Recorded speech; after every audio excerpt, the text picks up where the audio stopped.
Hey guys, thank you for coming to this meeting. I'm really glad you came here. I have some things to talk to you about. I would like to introduce to you Dalton. He is here to help us because, to be honest, the business is not doing well. So Dalton, can you introduce yourself? Hi, I'm the new cooler here. My name's Dalton. You might know me from various bars all across the United States. Excuse me? Yes, you. Did the cooler break? No, the cooler's fine. I am a different kind of cooler. Oh. I keep people from starting fights in bars. Okay? Okay. Now listen up. Morgan, you don't have the right temperament for this job. What do you mean? I saw you throw a Frosty in a man's face. But he called me a bitch. That's the wrong temperament. Here are your walking papers. Get out of here. How dare you? Hey guys, I need you to take this seriously. Let's keep listening. Now listen, people who want to have a really good burger don't want to come to a slaughterhouse. And we've got entirely too many troublemakers. We've got too many 40-year-old adolescents. People screwing up the salad bar, not throwing away their foods, making a mess at the drink station, at the Coke remix. All right? Now, all you got to do is follow three simple rules. 1, never underestimate your opponent. Expect the unexpected. 2, take it outside. Never start anything in the lounge. It is unless it's absolutely necessary. And 3, be nice. But what if somebody calls me a name? Well, what kind of name? I don't know, like a nugget ninny? Nugget ninny is 2 nouns combined to elicit a prescribed response. If somebody gets in your face and calls you a chicken McNugget slut, I want you to be nice. But what if they call me a shake whore? Are you?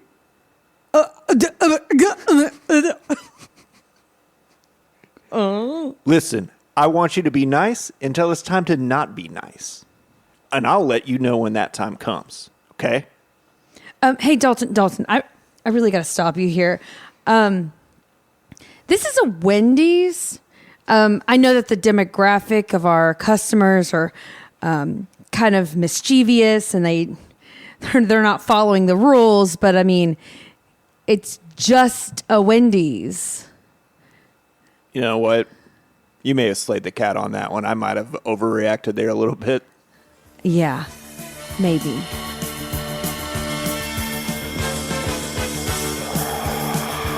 Slay the Cat podcast. Slay the cat is speaking truth. Slay the cat is proof. Hear us talk your favorite film. Slay the cat is juiced. Slay the cat podcast. Slay the cat podcast. Slay the cat podcast. Slay the cat podcast. What's up to all my bouncers out there? You are listening to Slay the Cat, a movie podcast where it's Action August. I am your stuck under a polar bear host, Joey. And I fuck guys like Joey in prison. Aaron, his wife. Whoa. Yeah. You fuck guys like me in prison? Yeah. In a women's prison? Yeah. Oh, okay. Cool. I don't know. I liked it. That's such a crazy line in this. I fucked guys like you in prison. Yeah, I know. I was going to say the line where he says, I was going to say, and I'm his wife who's taller than you thought. Oh. But I was like, meh, it's kind of boring. I thought the fucked was funnier. Yeah, it definitely gets your attention. Yeah. All right, guys. We are going to be talking about the original Roadhouse from 1989, starring Patrick Swayze in a few minutes. Swayze crazy. Yes. Aaron is a big Patrick Swayze fan. I love him. So am I. He's a hometown boy, so I support our hometown boys. Just a hometown boy. But living in a hometown boy. He took the midnight train going to Hollywood and made a movie called Ghost. Okay. But before we get into that, we saw a play the other day based on Jurassic Park called Triassic Park. Yes. And in Park is Houston, it's a locally done. It's not something that was produced anywhere else. Really? I thought that it was a play that was around. No, it was written by that company. Oh, it was? Yeah. Oh, okay. So the writers were in the show. Okay. All right. Yeah. Because that theater, I looked at their past shows and they do a lot of, stuff that, just It's already written, published. Yeah, regular repertoire stuff that theaters do. The name of the theater is called Art Factory. Yeah, and if you live in Houston, you should definitely go check them out. It was a really fun, awesome show. It was the tech and everything. It was a good show to go see. Yeah, and they do a lot of shows. I was looking at they did 8 to 10 shows a year previously. I don't know if they did that many this year, but recently, I had a friend who was in a show there, Sunday in the Park with George. So I wish I would have gone and saw it. Yeah, too bad. Yeah. Yeah, we got to keep up to date with what they're doing. Well, we saw this show. It was called Triassic Park. We saw it was based on Jurassic Park. And I was like, let's go see it. And let's bring Joliet. Let's bring our 9-year-old daughter. It's based on a kid's movie, right? Yeah. And we get there, and we're waiting in the lobby, and somebody comes up to me and is like, hey, are you Richard Lamb? And I was like, nobody calls me that, so I must not know this person. Yeah. And I was like, yeah, that's me. And they're like, well, the show's kind of explicit. And, yeah. They were just like, wanna let you know. well, are you sure they were like, if you want to leave, you can. You don't have to stay because it's probably not for her. Yeah. And I was like, it's fine. She, we watch TV with her all the time. That's, adult stuff. I'm just saying this outright. We don't watch crazy things with her. Okay. We're not putting porn on for our child. No, just so you know. But we watch movies and sometimes there's for a good example. It shows body parts or shows I've watched a good example is I've watched all the Terminator movies with her. Yeah. So implied things. She's seen butt cheeks. Yeah, and so they're like, it's explicit, but I was like, these people are portraying dinosaurs on set. Yeah. Because the movie is from the play was from the perspective of the dinosaurs. Yeah. So I was like, it's fine. And so we were sitting there and we were like, yeah, it'll be okay.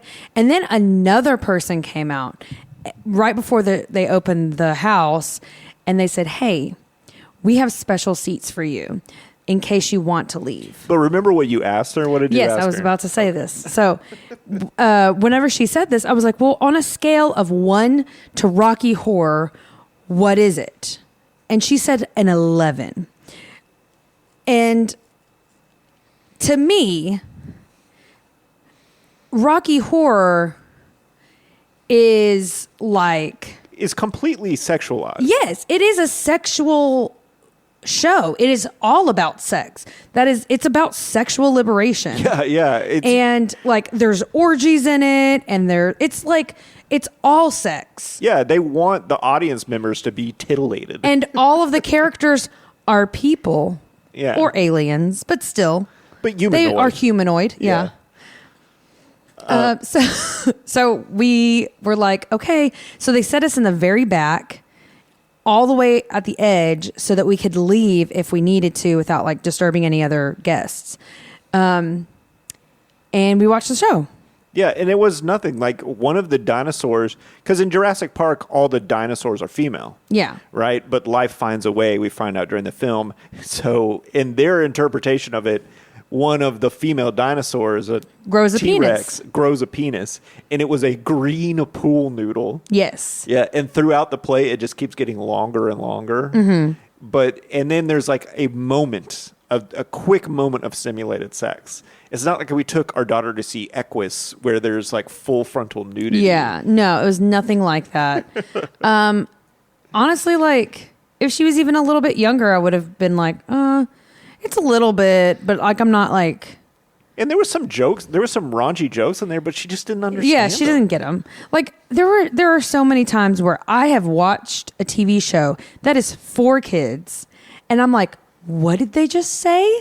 Because like the joke wasn't for the kids. Right, it was it's for the the people, parents. their parents that are watching with them. Yeah. And like that is interlaid into a lot of stuff. So like there was times where she was giggling at something and it was like, you don't understand what everyone else is laughing at, but she's laughing along with us, but she didn't understand. Yeah. I remember there's another dinosaur that has a penis in it that we find Yeah. out towards the end, and it had a Prince Charles piercing in it. Yes. And she thought that was really funny. Yeah, She's she was like, like- there's a piercing in it.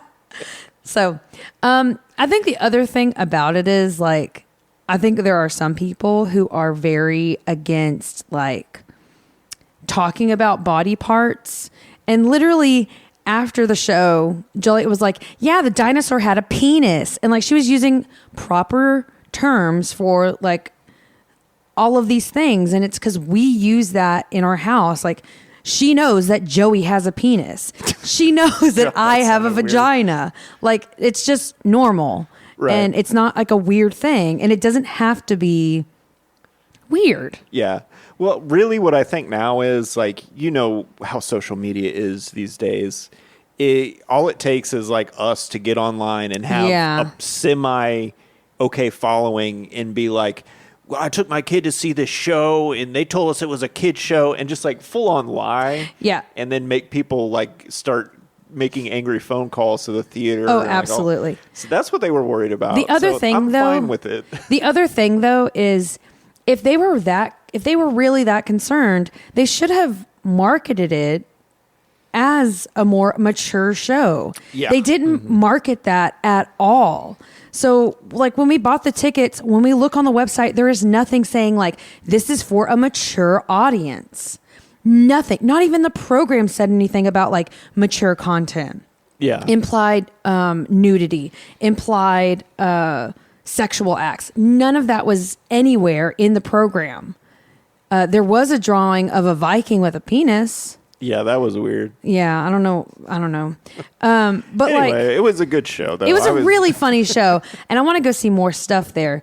But I mean, like, if they should have been, if they were concerned about like kids coming to see it, they should have like made sure there was clear statements saying like, this is not for kids. I think Because we wouldn't have brought her if there was something like saying this is for mature audiences. Yeah, we would have dropped her off at my mom's house or something. Yeah. But I think maybe they just never had a problem with it before. Yeah. But we're theater lovers. Yeah. So we saw a show that looked interesting. Yeah, I think that's the other thing is like most people that go to like there's not a lot of kids in that area. So Yeah. people that go to see shows there are already adults.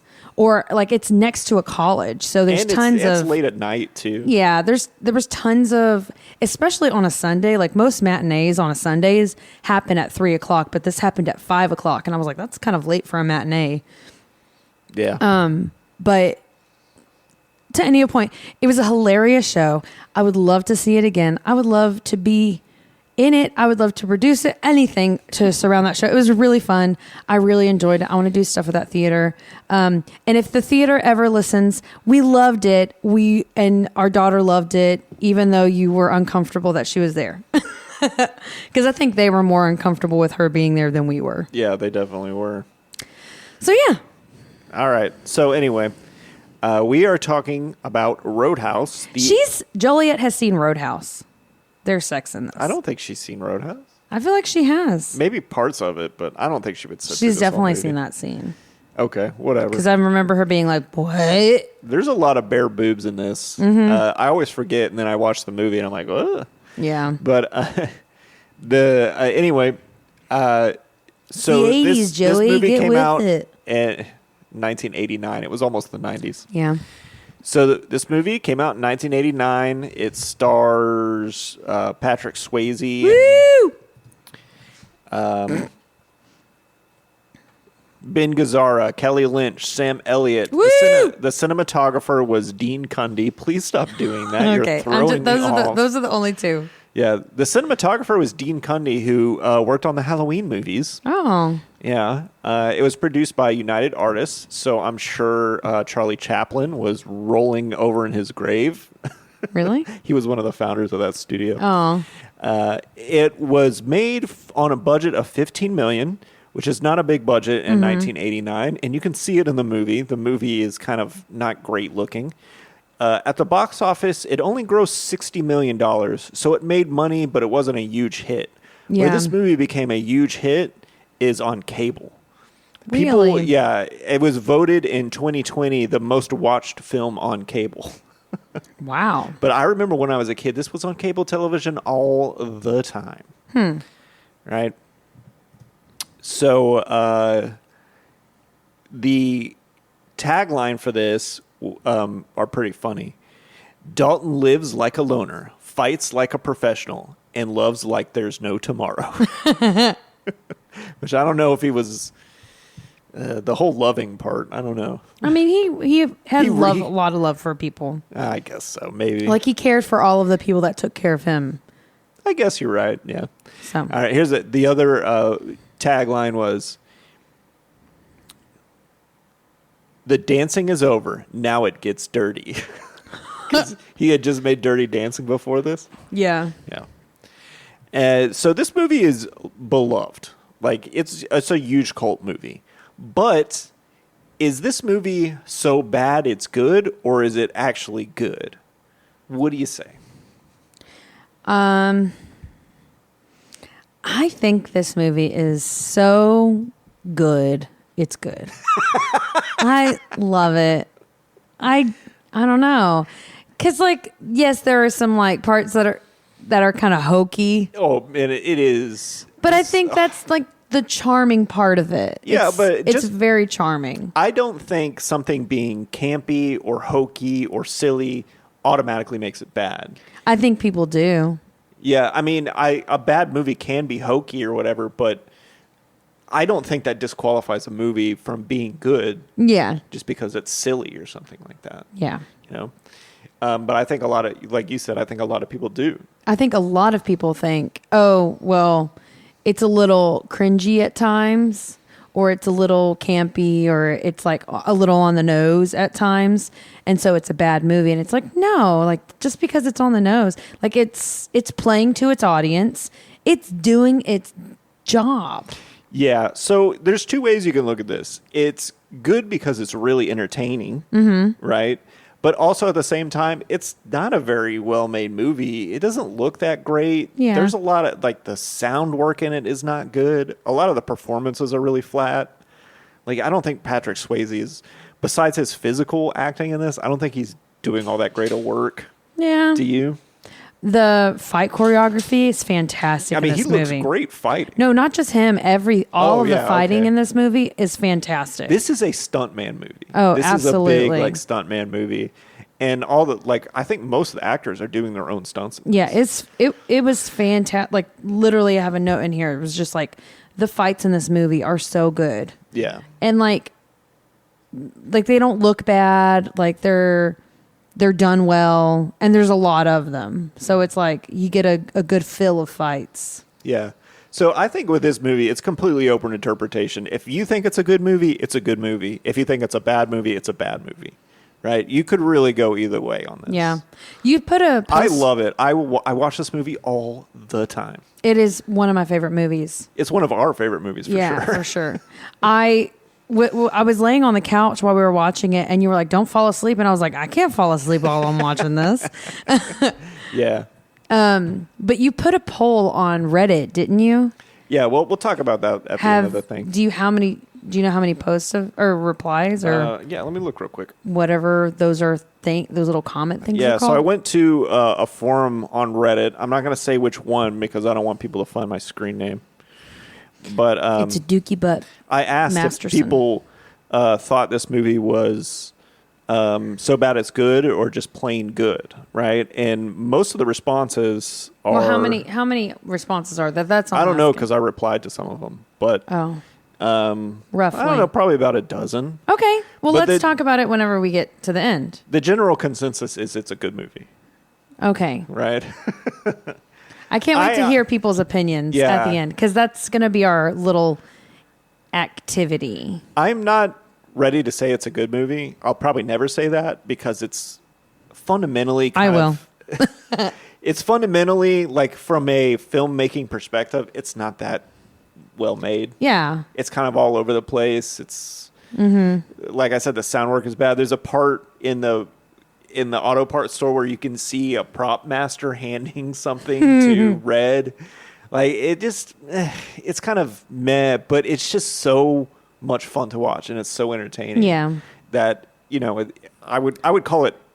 You can also good in tell. that way, you but- can also tell that the actors were having fun in the show. Oh, Sam Elliott and Ben Gazzaro were having the time of their lives. But even everyone, like, even at the end of the movie, whenever he says, like, a polar bear fell on me, I'm pretty sure those guys were supposed to have a straight face, but they, like, could not contain themselves. I think it was just a really fun time for everyone on set. Maybe it was, like, because I mean, especially not having a huge budget. Like, I feel like sometimes people will, like, go into that being like, let's just fucking have fun. yeah, I mean, some of the lines that they say don't really make a whole lot of sense, and you're just like, were they just letting people try stuff out? You know, Maybe. I'm into it. Yeah, it's funny. Also, there's tons of podcasts that talk about this movie. We're definitely not the first. But there was one podcast I listened to. Do you know anything about the movie Total Recall? Yes, the boob lady. Yeah, the 3 boob lady. And then there's, like, someone that, like, transforms out of themselves. But the whole thing about that movie is that you can have a vacation memory implanted in your brain. I've never seen the movie. Right? Yeah, I've seen you watch clips of it. Yeah, but the thing is, the whole thing, Total Recall, is a place you can go to have a vacation memory planted in your brain. So you have the memory of going to, like, Honolulu and never having been there. Yeah. And Arnold Schwarzenegger goes there and he's like, I want a vacation implanted in my brain where I'm like a secret agent. Yeah. Right? And that's when the movie starts. But somebody on a podcast I was listening to said, like, if that was a real thing, Roadhouse would be the fantasy that every man picks. Oh, he's like, yeah. I want a memory implanted of my brain where I'm Patrick Swayze in Roadhouse. Oh, yeah. Because he shows up in town and, like, everybody in town wants to fuck him. Yeah. Like, he gets the girl, he defeats the bad guy, you know, like, he has a cool best friend. Yeah. And he has to avenge his death. I'm like, yeah, I would totally get that memory implanted in my brain. And then what do you think about the sexualization of men in this movie? Sexualization of Don't men. you think they sexualize men the way that women are sexualized in movies? I think there's a lot of... I think Patrick Swayze is sexy. I know, but I'm saying, do you think they sexualized him the way Yes. the way Him, yes. Yeah. And Sam Elliott. Yeah, those two Those two specifically, yes.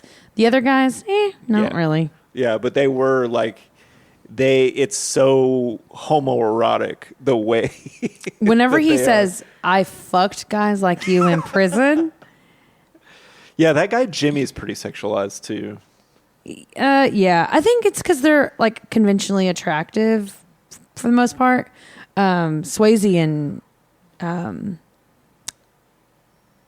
Sam Elliott. Sam Elliott. I was about to say Earl Grey. Earl Grey. I don't know why. He should change that. That should be his SAG official Screen Actors Guild name. Earl Grey. Anyways. Hey there, miho. But Earl Grey.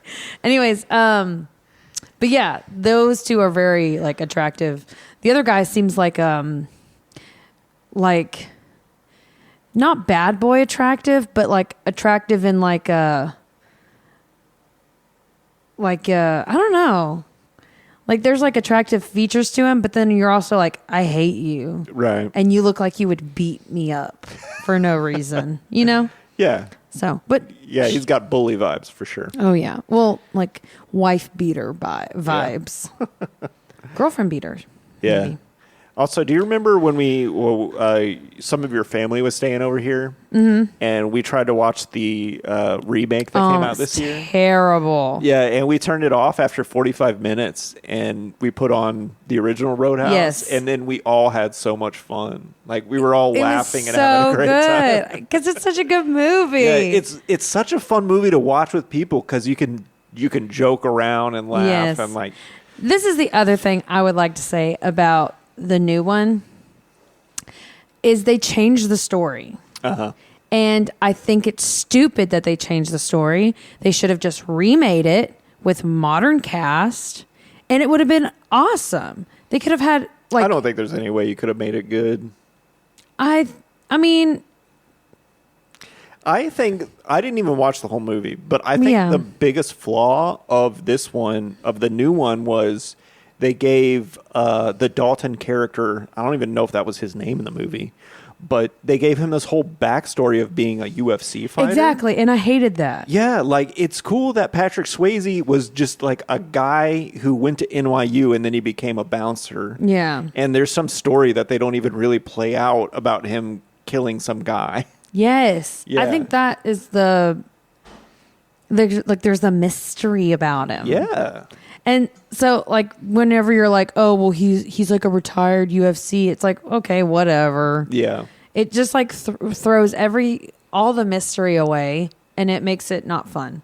But like, I think like the biggest issue with like the modern thing is like they were changing the story too much. Like, I don't even think the bar was called Double Deuce. No, it was called Roadhouse. Yeah, it was just like, what? Yeah. This is not Roadhouse. This is like, it wasn't the movie. Like they should have called it like Roadhouse 2 or like a different name or like something like it's a sequel of it or like maybe it's like I don't know. I didn't like it. Yeah. It was Zac Efron, right? No, Jake Gyllenhaal. Oh, But the only thing that yeah, I could see how you would get those two mixed up. yeah. Well, But anyway, I thought that the only thing I really was Zac liked about Efron them, in it? I don't think so. But the only thing I really liked about the new one was that they set it in the Florida Keys. It was it was a nice change of scenery from Missouri, Yeah. which is a landlocked state. Yeah, I thought that was fun, but which it could have made it a really cool movie, but it just fell flat. Yeah, fell pretty flat. So, All right, so you want to get into it? yes. All right. So the movie starts. It's produced by United Artists, which was a production company that was founded by Charlie Chaplin and D.W. Griffith and Mary Pickford, three people who were big time in the silent era. And we start out at a bar or a club called the Bandstand, and it's in the parking lot. And I don't know if you noticed, but the parking lot was wet. Did you notice the ground? That's an old movie trick. When you're going to shoot outside at night, they wet down the streets, so like the lights bounce off of it. Yeah, it looks good. Some people don't like it, but I think it looks pretty good. Well, yeah. I mean, I didn't notice anything about it, but so it's this girl getting out of the car and she's going into this bar. Yeah, she gets out of a super 80s looking Ferrari. Yeah, and so you just see like, oh, like there's this like really happening bar. Yeah, and it's upscale. And if you've never seen this movie before, you might think it might be about her or something. You would never know. But then this guy comes out of another car, and he is. Later on, we're going to find out that he's the owner of another bar in Missouri. Yeah, and this guy, Kevin Teague is the actor's name. He plays a guy named Frank. But it's funny because he kind of looks like a bad guy. He does. Doesn't he? Because he's got like shifty eyes and he wears a leather jacket. Yeah. You know? But he comes in and he's kind of like checking out the club. The club's doing really well. Like there's like the bottle service is doing well. Like the people at the bar are happy. Yeah. People are dancing. The music's people in good. there are upscale people who, probably snort a lot of cocaine and have a lot of money. I mean, you see it like they're literally throwing $100 bills on this like plate. Yeah. And so you just see it's like it's doing really, really well. And then we see Patrick Swayze. Oh, He's just chilling at the bar. yeah. And that's kind of his little post. Yeah, and then there's a little thing happening at a table nearby where a guy like slips some woman like money, but they don't. I don't know why. But anyway, she stabs it with a knife, and he gets pissed off and kicks her out of her chair. Yeah, he pushes her chair back and she falls down. Yeah. And so Swayze goes over there and he's like, hey, like we don't, and his bouncers grab the guy. Yeah. And he's like, I need you to leave. And he was like, oh, we were just scuffling. It's fine. We're fine. We're fine. And then he cuts Swayze. yeah, well, he like Swayze says, it's fine. You can let him go. And then he cuts him. Yeah. When Swayze turns his back too. Yeah. And the guy's like, I could take you, Dalton. And so he's like, okay, let's go outside. So he takes him outside, and they're all ready to brawl. And then Dalton just turns around and goes back inside. Right. So you find out instantly, like, this is a guy of principle. He's very good at his job. He doesn't get drawn into bullshit. And then he goes back inside and he's sewing up his own cut arm. And Kevin Teague walks in there. And he's like, I want you to come work for me. And I got this bar and it's not doing well. Yeah, well, at first he says, it was a pretty sweet deal at first, but now it's the kind of place where they sweep up the eyeballs after closing. Yeah. Which is a weird line. It is interesting. Yeah, where they thought like, oh, you mop up the blood. It's like, no, how about sweep up eyeballs? Yeah. And then he's like, I want the best. And he says, Wade Garrett's the best. And Which like, we'll find out who that is later. Yeah, but he says, I want you. And then he says, $5,000 up front, $500 a week, and you pay all the medical expenses. Which I thought was fun to include the medical expenses thing. Yeah. In there. Well, then, I mean, clearly, like, he's like, you're going to have to pay for the medical because, like, I get cut up real easily. yeah, A lot. Yeah. But I just like that they included that in there. And then he's like, all right, I've already got your plane ticket. And he goes, I don't fly. It's too dangerous. Well, yes, that was a little silly. Yeah, that was silly, but I still like it. Yeah. It's funny. It makes me laugh. Because it's kind of like, this guy puts himself in danger literally every day. But he won't fly Yeah. in a plane. But he's too afraid to fly. Which, flying in an airplane is less dangerous than driving in a car. Oh, yeah, 100%. Anyways, so we see him go to his... is this where we go to his car? Yeah, well, first the boss comes in and he says he quits. And then he gets in a beater car and drives up to some guy on the side of the road and he throws him the keys. Mm-hmm. And he's like, what do I look like, a valet? He's got a weird voice like this. Yeah. And he's like, no, you can keep it. Yeah, and then he has a Mercedes-Benz with New York plates on it.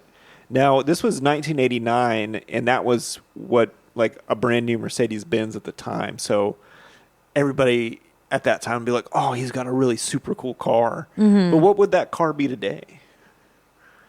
I don't know. Like a Cybertruck? One of those. Look, Dalton's got a Cybertruck. One of those really trashy, ugly. Oh, and also before Ferraris. Kevin Teague is leaving out the door, he goes, oh, and I thought you'd be bigger. Yeah, that's So like that a was through line through the whole entire movie. Yeah. Is that Dalton's a small guy compared to what people think because he's so powerful or like he commands the space. Yeah. And so you think he'd be bigger. Yeah, well, I don't know how many bars you've been to where they have like bouncers, because most bars really don't have bouncers. A lot of Yeah. strip clubs do, but almost always any place I've been to that has a bouncer, they're big dudes. Yeah. Like I used to work with a former bouncer, and this guy was like 6'4", 240 pounds. Like he was a huge dude. Yeah. I mean, I've been to like plenty of places with bouncers. Okay.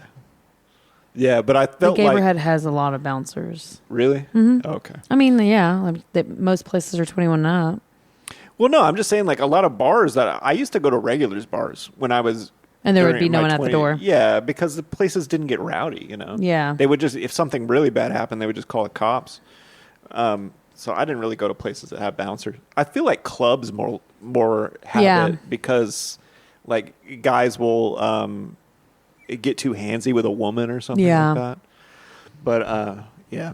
But, I mean, like, at the gay bars, they have bouncers at all the clubs. Okay. So. All right. So then you've seen your fair share of bouncers. Plenty of bouncers. Yeah, so I feel like they hired. I've gotten past a lot of bouncers too when I was younger. Yeah, I feel like they got Swayze to be in this role, you know, and because he was a big star at the time, right? Yeah. So like we need a star for this movie, even though it's low budget, and he signed on to do it, and they're like, oh wait a minute, he's like small. Yeah. So they're like, okay, let's write into the script. Yeah. Just call it out. Which is a great move. But I think like this, like it became a kind of a thing. Like I feel like other movies after it were like, let's get this smaller guy, and like the people will be like, oh, I didn't expect you. Yeah. Or I expect like we watched something recently and it was like The Matrix. And they were like, oh, I expected you to be a man. Oh yeah, that's like, right. That's kind of like a reference to Roadhouse. Yeah, kind of, a little bit. That's also in Escape from New York. I don't know what that is. It's another action movie from like the early 80s. Oh, okay. But like it's got Kurt Russell in it, and Kurt Russell's not a very big guy either. So they say that to him in that movie. You're Snake Plissken? I thought you'd be bigger. Yeah, maybe that's like a little. They were like, it doesn't matter. We can just say like, oh, well, everyone thinks he'd be bigger. Yeah. He's small but mighty. Yeah, I think it's fun to call it out, though. I think. So then he arrives at the Double Deuce, and Erin is wearing her Double Deuce shirt right now. Double You can't Deuce. see it. But Erin has a shirt that just has the Double Deuce sign on it. Yeah. And he can see that it's a really rough crowd. And Terry Funk is in there for all you wrestling fans. You know the big curly-headed dude? Yeah. I didn't realize he was a wrestler. Yeah, he's but a I was like, wrestler. he's one of the. I guess he's the main bouncer. He was supposed to be the cooler. I don't know what he is, but he's real hothead. Real hothead. Yeah.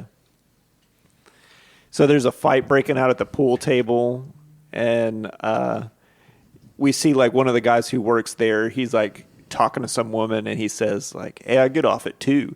And I'd like to get you off." Yeah, before we go, that first scene, I always forget about it. Like whenever we first introduce Patrick Swayze At the bandstand? Yeah, I always forget about that scene. Every time we watch the movie, I always forget about it, and I never remember it. Yeah, me too. So whenever we watched it, I was like, God, I never remember this. Yeah, that's because it takes place somewhere completely different. Yeah. At like a nice club. So, yeah. Yeah, but then, so we're at the bar, we're at the Double Deuce, and he's trying to bounce these guys out of there. Well, no, he's not doing anything yet. But No, not Patrick Swayze, not the red, Oh, the curly Terry hair. Funk. Yeah. But then we see other people at the bar. Like there's another guy who's like very obviously using the bar to hit on women and have sex with women. And there's What? one of those girls. She goes up and she orders a vodka soda or something. A vodka rocks, and then the guy next to her who's like trying to pick up women, he goes, "Hey, vodka rocks, how about we get nipple to nipple?" Yeah, and she says, "I can do that by myself." Something like that. And then I said, "How?" And I tried to put my nipples together. Didn't work. I don't have small boobs either. No, you don't. Anyways, I don't know. I didn't actually try to do that. Yeah, but that woman is like, she's the blonde girlfriend of Ben Gazzara in this movie. She's got big 80s blonde hair. Yeah. Which I don't normally like, but she looks really good in this movie. Mm-hmm. Yeah. Also, another thing, she is in Jason Goes to Hell. Really? Yeah, she plays an FBI agent at the beginning of the movie. Yeah. Well, the other thing I wanted to say about this movie is that there are some like really great lines in this movie. I don't know if they were making them up as they went along or if they were just like, what? But like some of the best lines. There's some really funny ones. Like whenever the curly head guy is like throwing that guy out, he goes, "Don't come and don't you come back, peckerhead." God. Which your peckerhead is your favorite insult, I right? hate the word pecker because It's it gross. sounds disgusting. Like it's a penis, but like pecking, like that sounds so violent and violating. Yeah, it's gross. Yeah. Yeah, and then there's a waitress dealing drugs, and after the whole nipple to nipple conversation, Terry Funk is right behind the guy who says that to her, and he loses his shit and throws her and throws him out or something like that. And then Patrick Swayze meets Carrie, who's the bartender with like the bobbish haircut or whatever you want to call that. And he's being like weird, and she's like, "So you got a name?" And he's like, "Yeah." I know. It's like she seems very like she's not like this bad. I think he's trying to like suss people out. Not suss, but like examine like who's who. Yeah. And like get a sense of people. So he's trying, I think he's being short with her to try to like assess what she's like.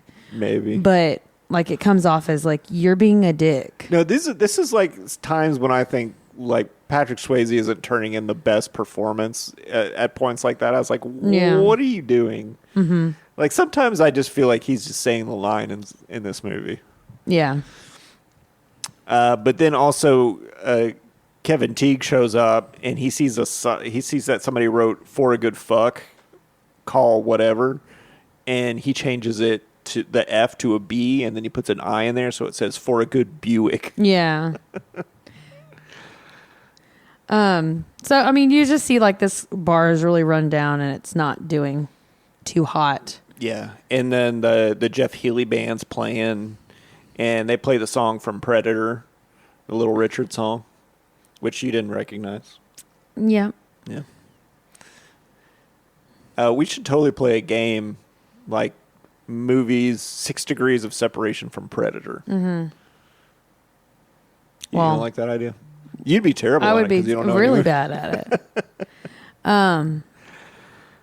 So then Jeff Maybe Healey I band's could do that for, I don't know. Yeah, whatever. We'll think of it for another time. Yeah. But Patrick Swayze tries to sneak up on Jeff Healey because they know each other, and he says like, "Oh, you play pretty good for a blind white boy," and he's like, "Dalton, and I thought you'd be bigger." Yeah. Something like that. So they're friends, and they talk about how shitty the bar is, and then there's a guy who's got a girlfriend. He's like, "Hey, you can kiss my girlfriend's boobs." Yeah. For $20. For $10, like $10 a boob. Yeah. So And- what? Go ahead. Yeah, no. The guy goes over and he starts like feeling her up. And she's like taking her top all the way off. She has just a bra on. And he's like feeling her up. And he was like, well, are you going to kiss him? And he's like, no. He's like, well, why not? He's like, I can't. I don't have $20. And then a bar fight starts. Yeah. So that's when the big bar fight starts, and like everybody's just throwing Fighting. punches and shit. And Terry Funk like picks a guy up over his head and slams him through a table. Mm-hmm.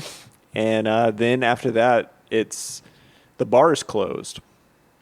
Yeah. And this is where Swayze kind of gets like, this is not going well. Yeah, and him and Terry Funk have words, so they don't like each other. And then he leaves, and Terry Funk goes over to Jeff Healey, and he says, like, "What's this guy's deal?" And he says, "If you fuck with Dalton, he'll seal your fate." Yeah. And then I had a question about that actor. Is that actor actually blind?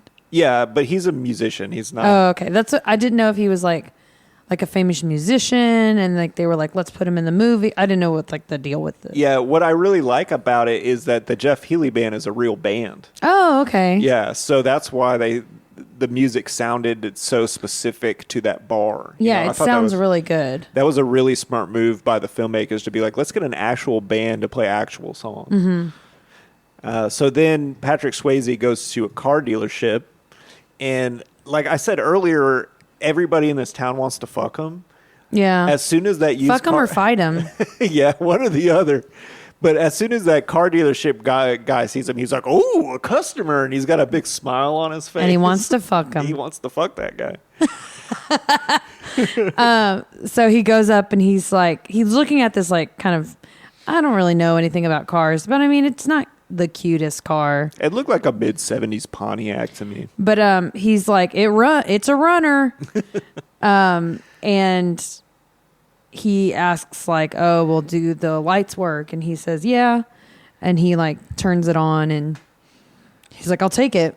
Yeah, which, I don't know, that was weird. Do the lights work? That's all I care about. Yeah.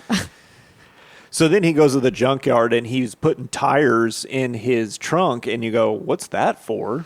If you've never seen this movie, you're wondering why. And then he drives to the farm to meet some guy about a room. Yeah. So he's just kind of like making his place there so he can stay for a little bit. Yeah. And what's the guy's name? Emmett? He's an old man, and he's got a little farm, I guess. Yeah. And it's like he's got some horses, and you just like, he has like this little barn that has like a hayloft that he's turned into like a little apartment that has no AC or anything. Yeah. And he takes Dalton up and he's like, well, let me show you it. And in that moment, there's a helicopter that flies by, and Emmett gets really upset, and the horses are freaking out downstairs. And so, like, oh shit, this guy just does that to piss off the horses. And then Emmett even says like, I think he just does this to piss me off. But they both run downstairs and like, Did that guy remind you of your dad at all?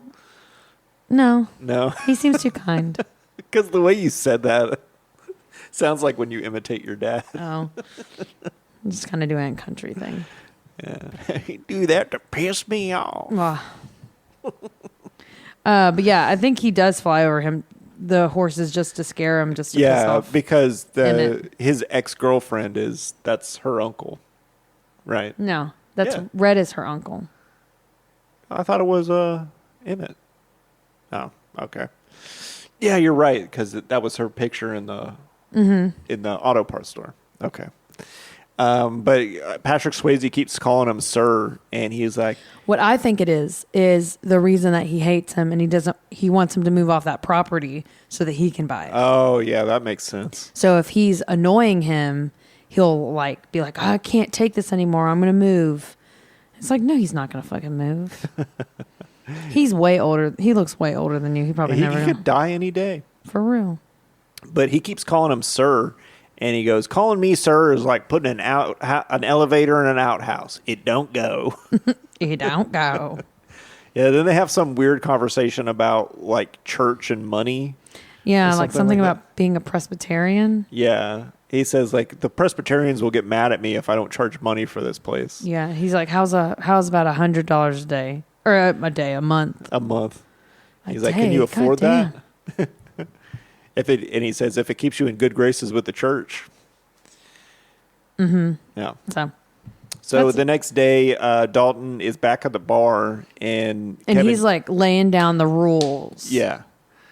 So Kevin Teague says, I need to protect my investment, so I hired the best cooler in the business. And this is him. And Dalton comes up, and he immediately fires Terry Funk, and he's like, you don't have the right temperament for this. And he's like, well, what the hell am I supposed to do? And he goes, there's always barber college. Yeah. Which is another joke. Like, there's a lot Barber college? yeah, where you learn how to cut hair. But anyway, like, there's so many dad jokes in this. Yeah. Like the elevator and outhouse, real dad joke. Yeah. You know. Oh, you get it because you're a dad. Yeah, but also this I'm is kidding. this is the stuff that you watch. Does your dad like this movie? I don't know.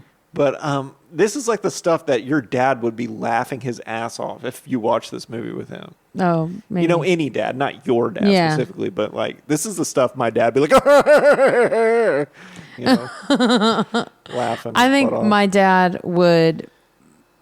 I don't know if he would necessarily laugh at all of the jokes, because I don't know if he'd get them all. But I think he would, because they're not like. I think he would just be like, I want to be just like Dalton. You know, that's what he would be like the whole time. Or he thinks he is Dalton. Or he would be like, I want to be just like Wesley. That's who he would want to be like, I feel like. Oh, maybe. Anyways. Yeah, so he says it's my way or the highway, and then he fires the waitress who was dealing drugs. Mm-hmm. And he says, we got 3 rules. Never underestimate your opponent, take it outside, and be nice. Mm-hmm. And they have this whole conversation about like being nice even when someone calls you a cocksucker. Yeah. You know? It's 2 nouns put together to elicit a prescribed response. And then that one guy, this is a great little line. Yeah. He goes, well, what if somebody calls calls my mom a whore? And he goes, is she? And the guy's just kind of like fuming. Yeah. Which it's Steve that's the guy. Yeah, that's that the was guy upset. who gets fired for skimming the... No. Right? No. What do you mean? Steve is the guy that was upset that, like he said about the whore thing. Yeah. And then later on, in the very next scene, it's that night, and they're like, okay, well, let's go through it. Like, let's actually do what Dalton is saying and do the thing. And so the bigger guy, he's at the door, and he's talking to these 2 underage girls, right. and they have like a Sears card or something. Yeah. And he's like, this is a Sears card. And Steve is like, oh, they're with me. Yeah, you're right. It was that guy. And he takes them down. And I'm like, are they underage or something? Is that why they had a Sears card? Yeah, I think they were under 21, but not like, you know. When did they 14 change the name for drinking? It depends on the state. Oh.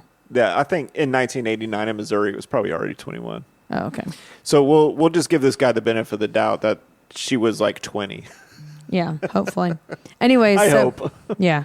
So he like lets them in, and we see the other. He sees the greasy hair guy skimming the till. Yeah. And I can't remember his name. I don't either. It doesn't matter. He's got a greasy mustache and shit. Yeah. And he's Brad Wesley's cousin or something like that. His nephew. Nephew, yeah. So then somebody starts dancing on a table, and he tells one of the bouncers, like, hey, go take care of that. And the guy, like, punches him in the face and pulls a knife on him. Mm-hmm. So Dalton comes over there and grabs the guy, like, twists his hand behind his back, and then slams his head through the table. Yeah. Right? And then they take him out. Yeah. And then he helps the girl off the bar or off the table, and she's like, "Who is that guy?" I love how it's like an underlie, like under their breath, like, "Who is that guy?" And then when the Jeff Healey band stops playing, he goes, "The name's Dalton." Yeah. Yeah. Which I was like, okay. And you hear like people like whistle and clap a little bit. Yeah. I'm like, you heard her? Yeah.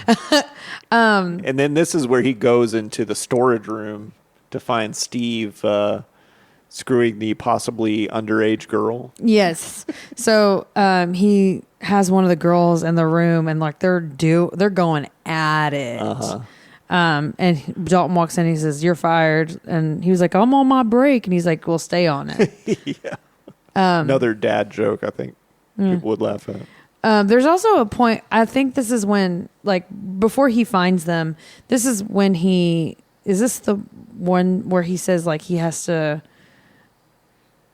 release the main drain? No, I didn't hear that. Yeah, the singer, he says, I gotta... Oh, yeah, I think you're right. Something like that. That's a dad joke. Yeah. People and their weird euphemisms for peeing are always weird. He's draining his lizard. That was from Friday the 13th 6. Gross. So then he confronts the skimmer, and he's like, you're taking like, I forget exactly how he puts it, but he's like, I figure this guy's taking you for about $150 a night. And so he gets the guy or the owner to fire him. Yeah, he says, well, I didn't hear you say it. And he goes, I'm saying it now. And the owner looks scared, right? And you're like, why is this guy all scared? Of firing this guy. Yeah. And then we'll find out later. Pretty soon. Yeah, it's almost immediate. But first he goes outside and he finds his tires are slashed. Mm-hmm. And then you're like, oh, that's why he has those tires. Yeah, right. That's why he got a shitty car and bought some tires. Yeah, there's also a hole through his windshield. Yeah, there's a hole in the windshield. And then it's the next day and he goes to Red's and he's like asking. Oh, not yet. No? No. First he's at home hanging out in his little barn loft. And he sees a party going on at Brad Wesley's house across the way. Yeah. And this is really funny to me. It's so filmic because a whole crowd of people comes out of the house at once and they all run to the pool. And they're stripping. Yeah, they're stripping. It's just so funny to me It in a reminds movie me where of- a group of people run together. It reminds me of Best Little Whorehouse in Texas Oh, yeah. when the A&M guys come. And they're running in and they are stripping off all their clothes so that they can do it with all the women. Wow. I don't think I've ever seen that movie. We saw the musical at Miller Outdoor Theater. I Yeah. remember. But I don't know if I've ever seen the movie. But yeah, that only happens in movies. Yeah. Yeah. And then there's like a big freak guy who's like in a khaki suit. And he's dancing all weird. Did you see that? Yes. And He's like 7 Wesley foot goes tall. up. I know Wesley goes up to him and goes, and he's talking to the blonde girl that's his girlfriend, I Yeah. guess. But he goes, I love this guy. Isn't he so cute? And he was like dancing all funny. And I was like, he looks like your friend Robert a little bit. Like Oh. when he was dancing like that. Yeah. Like the dance looked like Robert, not him Yeah, specifically. yeah. No, but I totally But get I was that. like, that looks like a dance Robert would do to It be in really like does. Goofy. Yeah, like Especially because Robert's so tall. yeah, Robert's a tall guy. And not that tall, but Yeah. yeah, but he would dance goofy like that. And then the next morning, Carrie from the bar brings him breakfast and wakes him up. Mm-hmm. And he gets out of bed and you see his bare butt. Did you like the butt shot, Aaron? No, it's fine. I mean, that was for you. I mean, yeah. I mean, like, of course I want to see his butt as But I often as possible.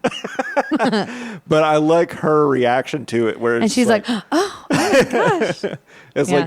I probably would have been like, oh, uh-oh. Because I'm awkward. yeah. But it's like she had an orgasm there. She's like, oh, Yeah. But I think it was fitting for how, yeah. I mean, she wasn't expecting him to be naked. but this is the first, like, But she also just like came to his apartment. yeah. But also this is like the first sequence where they like really sexualize Patrick yeah. Swayze in a way that you don't see in a lot of movies. Mm-hmm. I love it when they sexualize men. Yeah, it's totally. I like it just because it's like, yeah, like Men can be sexy too. No, but like equal opportunity is more of what I mean. Yeah. You know? Equal opportunity of oppression. No, I don't want to oppress it. But even when they do that to men, it's not oppressive in yeah. the way It's they like, do it to he's women. so hot. We got to show off his hot body. Yeah, it's like he's an alpha male, but then when they sexualize women, it's like, oh, she's an object. you Yeah. know? He's his own man. She's his piece of ass. Yeah. And then she says, like, I'm looking at a dead man. And you're like, what? Why is she worried Because about him? she says, like, you shouldn't have fired that Yeah. guy. Yeah, she's like, you shouldn't have fired him. And he's like, why not? And they still don't say it yet, I don't think. Mm-hmm. But then he's going to the Double Deuce, and Brad Wesley is driving down the highway in his brand new Mustang Fox body. And he's just swerving all over the road, Yeah. singing like I don't know, Sinatra or Life something would like be a dream. Oh, is that That's the song. Yeah, I wrote okay. it down. But yeah, he's swerving all over the road. And at one point, like, it just shows like he has no care for anyone but himself. Complete and utter disregard. And he even almost hits someone. Yeah, he almost hits Patrick Swayze. Oh, that's who it was. Yeah. I was writing it. I was typing a note. So, but he almost hit Swayze, and he's just like, whatever. He doesn't care. Like, he doesn't give a shit. And he doesn't know it's Swayze. He doesn't care who it is. It could be the freaking Pope or the president. The Pope and his Pope mobile. Yeah. So then Swayze goes to Red's parts store, and he's hanging out there, and of course Red wants to fuck him too, and they're talking back and forth, and he says something about Hungry eyes. that would have been a great needle drop. That's another song in a Swayze movie. Yeah, and then he says something about he's not going to be there long, and then Red says, "That's what I said 25 years ago." Oh yeah, there's another line. There's a lot of lines in this part with Red. He says he stayed here because he married an ugly woman. Yeah, that's what I was just about to say. It just takes all the energy right out of you. And then he said, and then she left me, and then I married another ugly woman. Oh, I thought he was saying that she married someone even uglier than him. No. He married another ugly lady. Oh God.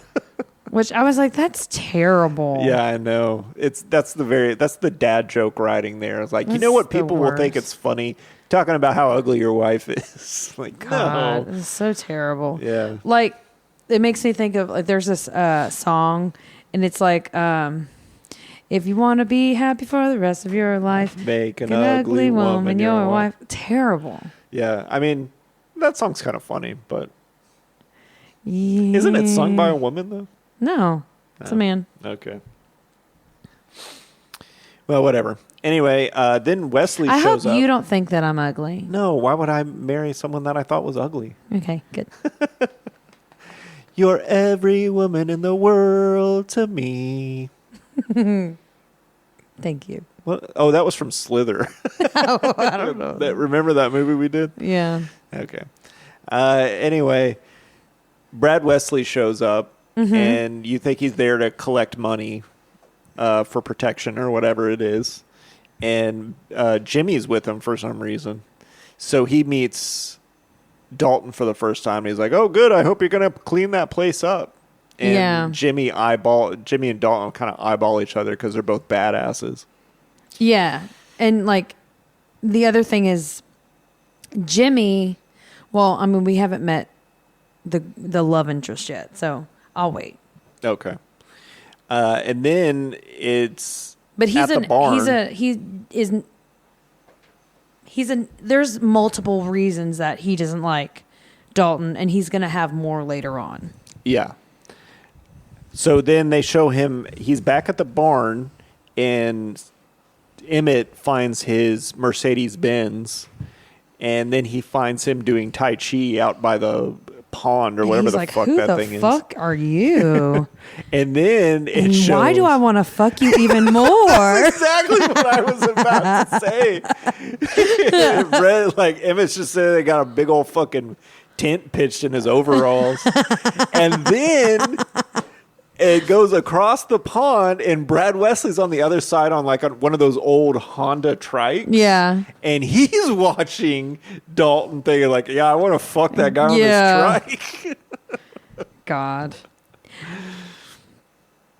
And then he goes back to the Double Deuce, and the old bartender has come back with Wesley's cronies. You remember that part? Wesley's cronies. Like they show up to get that guy his job back. Oh yes. Yeah. So they're in like the restaurant, the bar's office, and they're like, "Hey, tell him what you were Yeah, that you're going to get your job back." And Yeah, so this because is- Dalton's in the room now. Yeah, and this is where we find out that's Brad Wesley's nephew, Mm-hmm. and that Brad Wesley is his liquor supplier. Yeah, he Right. supplies most of, like, the town it's kind of like a monopoly almost. Yeah, he shakes them down for money, and then if they don't give it to him, he can choke off their businesses by Yeah. cutting off the supply. right? So we're learning more about Brad Wesley and how he's kind of got a chokehold on the economy there. Mm-hmm. And then a fight breaks out, and he pulls out a big knife, and he calls him a chicken dick. Yeah. And I want to ask you, you're from the country, so what does a chicken dick look like? Well, I wanted to show you a picture of a chicken dick. Oh, my God. You looked this up? Yes, I did. You ready? Sure. Get up. Oh, my God. That's no, somebody made that. That's not a real chicken dick. It's not real. It's not real. I have to post these somewhere because it's just so funny. Okay, wait. Here's what a real chicken dick looks like. Oh, gross. It looks like a worm. It is disgusting looking. It looks like a worm, and it's all like a worm that, like, you know, if you like chop a worm and it like swirls up in itself, that's what it looks like. It is disgusting looking. It looks like a prolapsed anus, a little bit. It looks like it's corkscrewed. Yeah, it is corkscrewed. Because I've heard that ducks have a corkscrewed penis. Yeah. And they're both fowls, so that makes sense. Oh so God, I can't believe you looked that up. Just for you. Oh, thank you so much. But I loved this image so much. I had to screenshot it. Did you see that video? It was like a kid. His mom got a turkey for Thanksgiving or something like that. And the kid reaches in and the turkey neck is inside of it. And he pulls it out and he's like, I think it was a boy. Yeah. Because he thinks that was the penis. Yeah. Well, I mean, like, that's what that image was of the chicken, like the one that you're like, that's not real. Oh. That's the chicken neck. And then it was? It's lungs or something. It's kidneys maybe. Oh.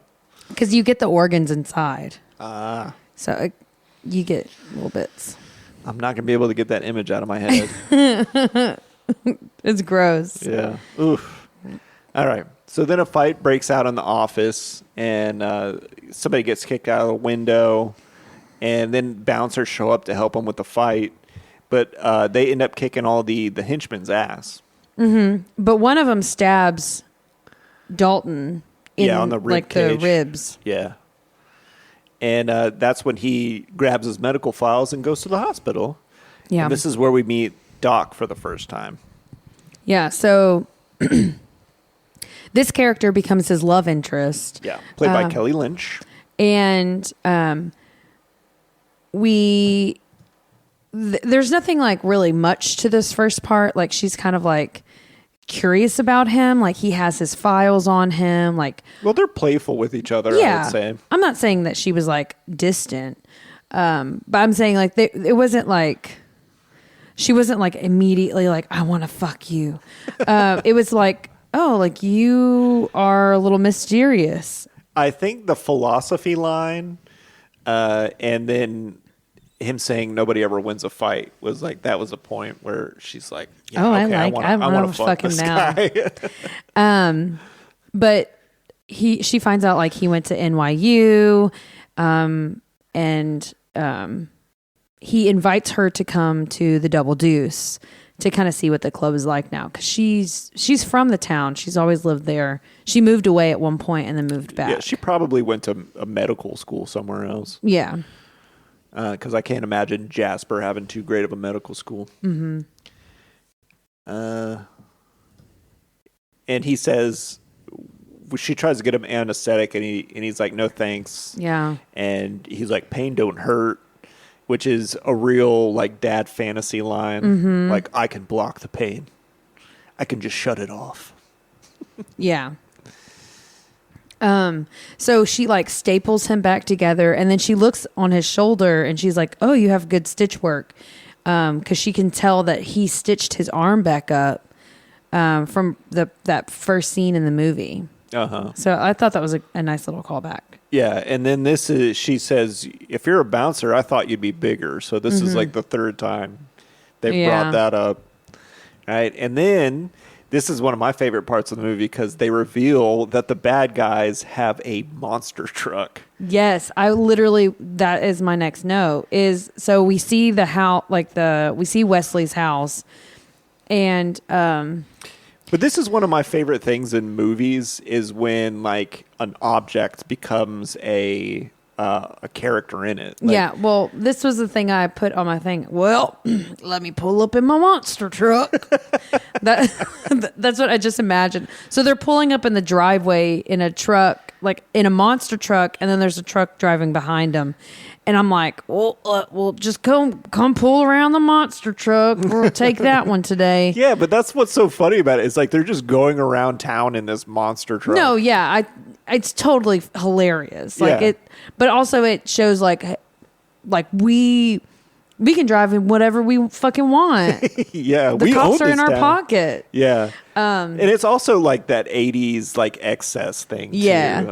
It's a lot of that. It's like I don't just drive a truck; I drive a monster truck, right? And so the guys go up to the house and they're telling Wesley that he didn't get his job back, and he was like, I knew I should have sent Taylor or something. What his name was? Yeah. Trey, whatever. But they got beat up too, so he's like, I want an apologies from you boys, right? Yeah. And the fat guy with the suspenders, I think his name is Tucker. Tinker, like which I think was like Tinkerbell or something like that. But I thought he tinkers with things. Oh, maybe. But I looked in online to see if that was short for Tinkerbell, and it just says his name was Tinker.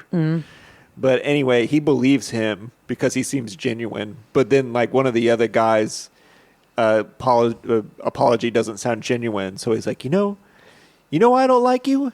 You're a bleeder. You bleed too much. And he punches him and stuff like that. And you bleed all over the place or something like that. He talks about how he's all bloody and all this shit. And then we go to... They're back at Red's place. Yeah. And the two henchmen pull out of there as Swayze pulls up. And you find out that they were shaking down Red for money. And they messed up the place. And Patrick Swayze was wearing like a weird karate shirt. Yeah. I don't know what that is. Yeah. The costuming in this at times is like, what? Yeah. The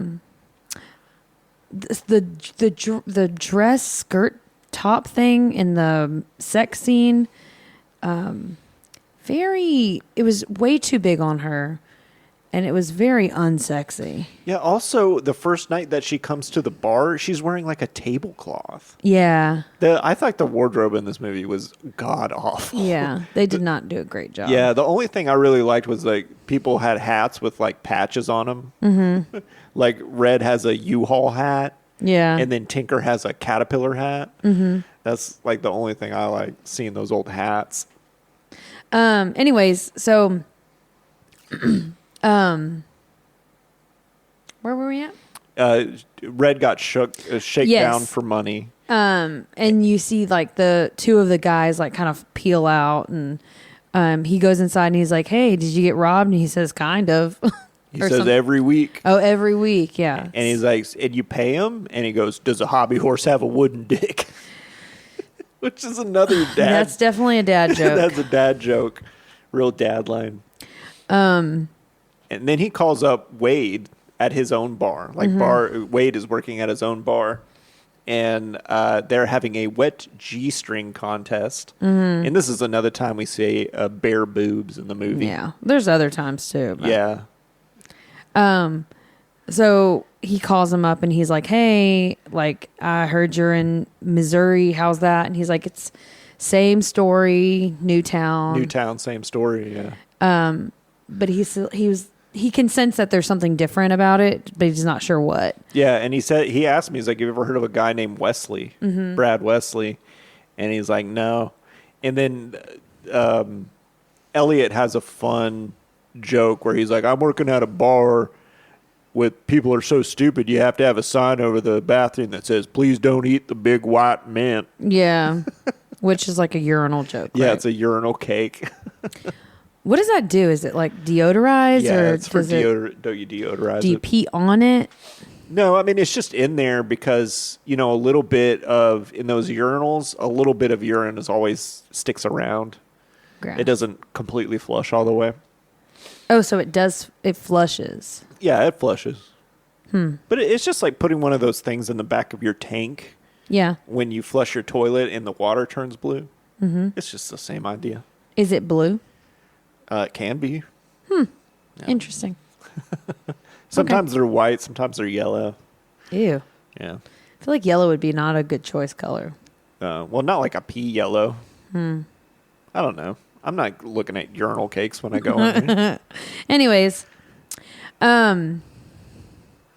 so then he says he's got to go because there's a fight breaks out in the bar, so they don't really get to finish their conversation.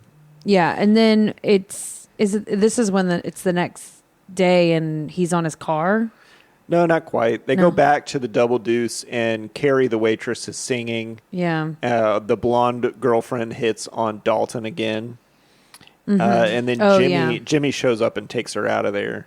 And Brad's crew shows up. Oh, like she hits on him like hardcore. Like she doesn't just hit on him. She invites him over for sex.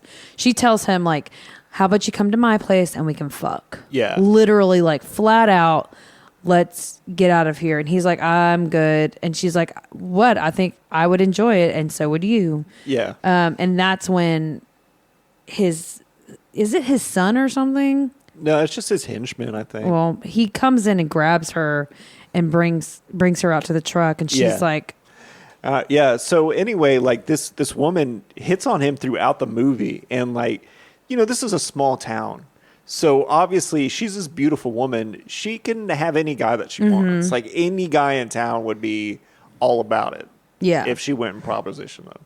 But Dalton is like the one guy who's like, no, I like a woman with brains. Well, also I think he also knows that like if he did anything with her, like he would be in for like no, he's totally world afraid of mess. to. Yeah, he's totally afraid to as well. But I don't think he likes her, the type of woman she is. Yeah, like he's much more into a smart woman like that doctor. So then a bunch of guys from Brad's crew show up. And one of the guys has a knife sticking out of the tip of his boot.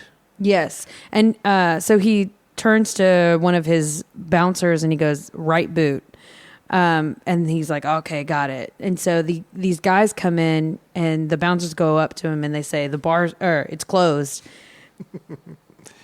and they're like, what are all these other people doing in the background? And he said, having a good time. Drinking and having a good time. And he's like, well, that's what we're here to do. And he's like, you're too stupid to have a good time. Yeah. And then the guy goes and kicks for him. And then Swayze grabs his boot and twists it. And they take him out. They take all of them outside. And Swayze takes his boot off and throws it on the roof. Yeah, which I thought was pretty funny. Yeah. But smart. Yeah. Remove the weapon. And they beat the guys up. And he says something about like, oh, if you smash a guy's knee, he'll drop like a stone. Mm-hmm. And it's like, is that going to come back at some point? No, they just it does. They do a lot of knee stuff. Yeah, they do a lot of knee stuff, but you think it's going to be like a plot point, like, or else he wouldn't have. He didn't really need to say that. Mm-hmm. But anyway, this is just like there's a lot of things. Like a lot of people will say like, oh, this is a legitimately good movie, but there's a lot of little details in this movie that are like throw you off. Mm-hmm. Or if you're someone who knows about filmmaking, you're like, yeah, that doesn't make sense for it being there. Yeah. Like a lot of things in this movie don't pay off. Storylines get dropped. Like that whole thing about him killing the dude in Memphis. Mm-hmm. We never find anything out about that. He never like deals with that or like forgives himself for killing a guy or whatever. Well, I mean, we do get a little bit of that. A little bit, but not enough. I just think these are the things about the movie that just kind of are a little bit off. But if you're not paying really close attention, which you're not with this movie because you just want to see all the fun parts and stuff. Yeah. But this is what the little things that make this movie not so great. Okay. But then the doctor girlfriend is there at this point. Yeah, and so she sees the end part of the fight. And she's wearing a tablecloth dress, a form-fitting tablecloth dress. So you see, like, she's like... Is this it? I thought Yeah. No, yeah, this is. You're right. This is the tablecloth dress. And then And her hair is also done very weird.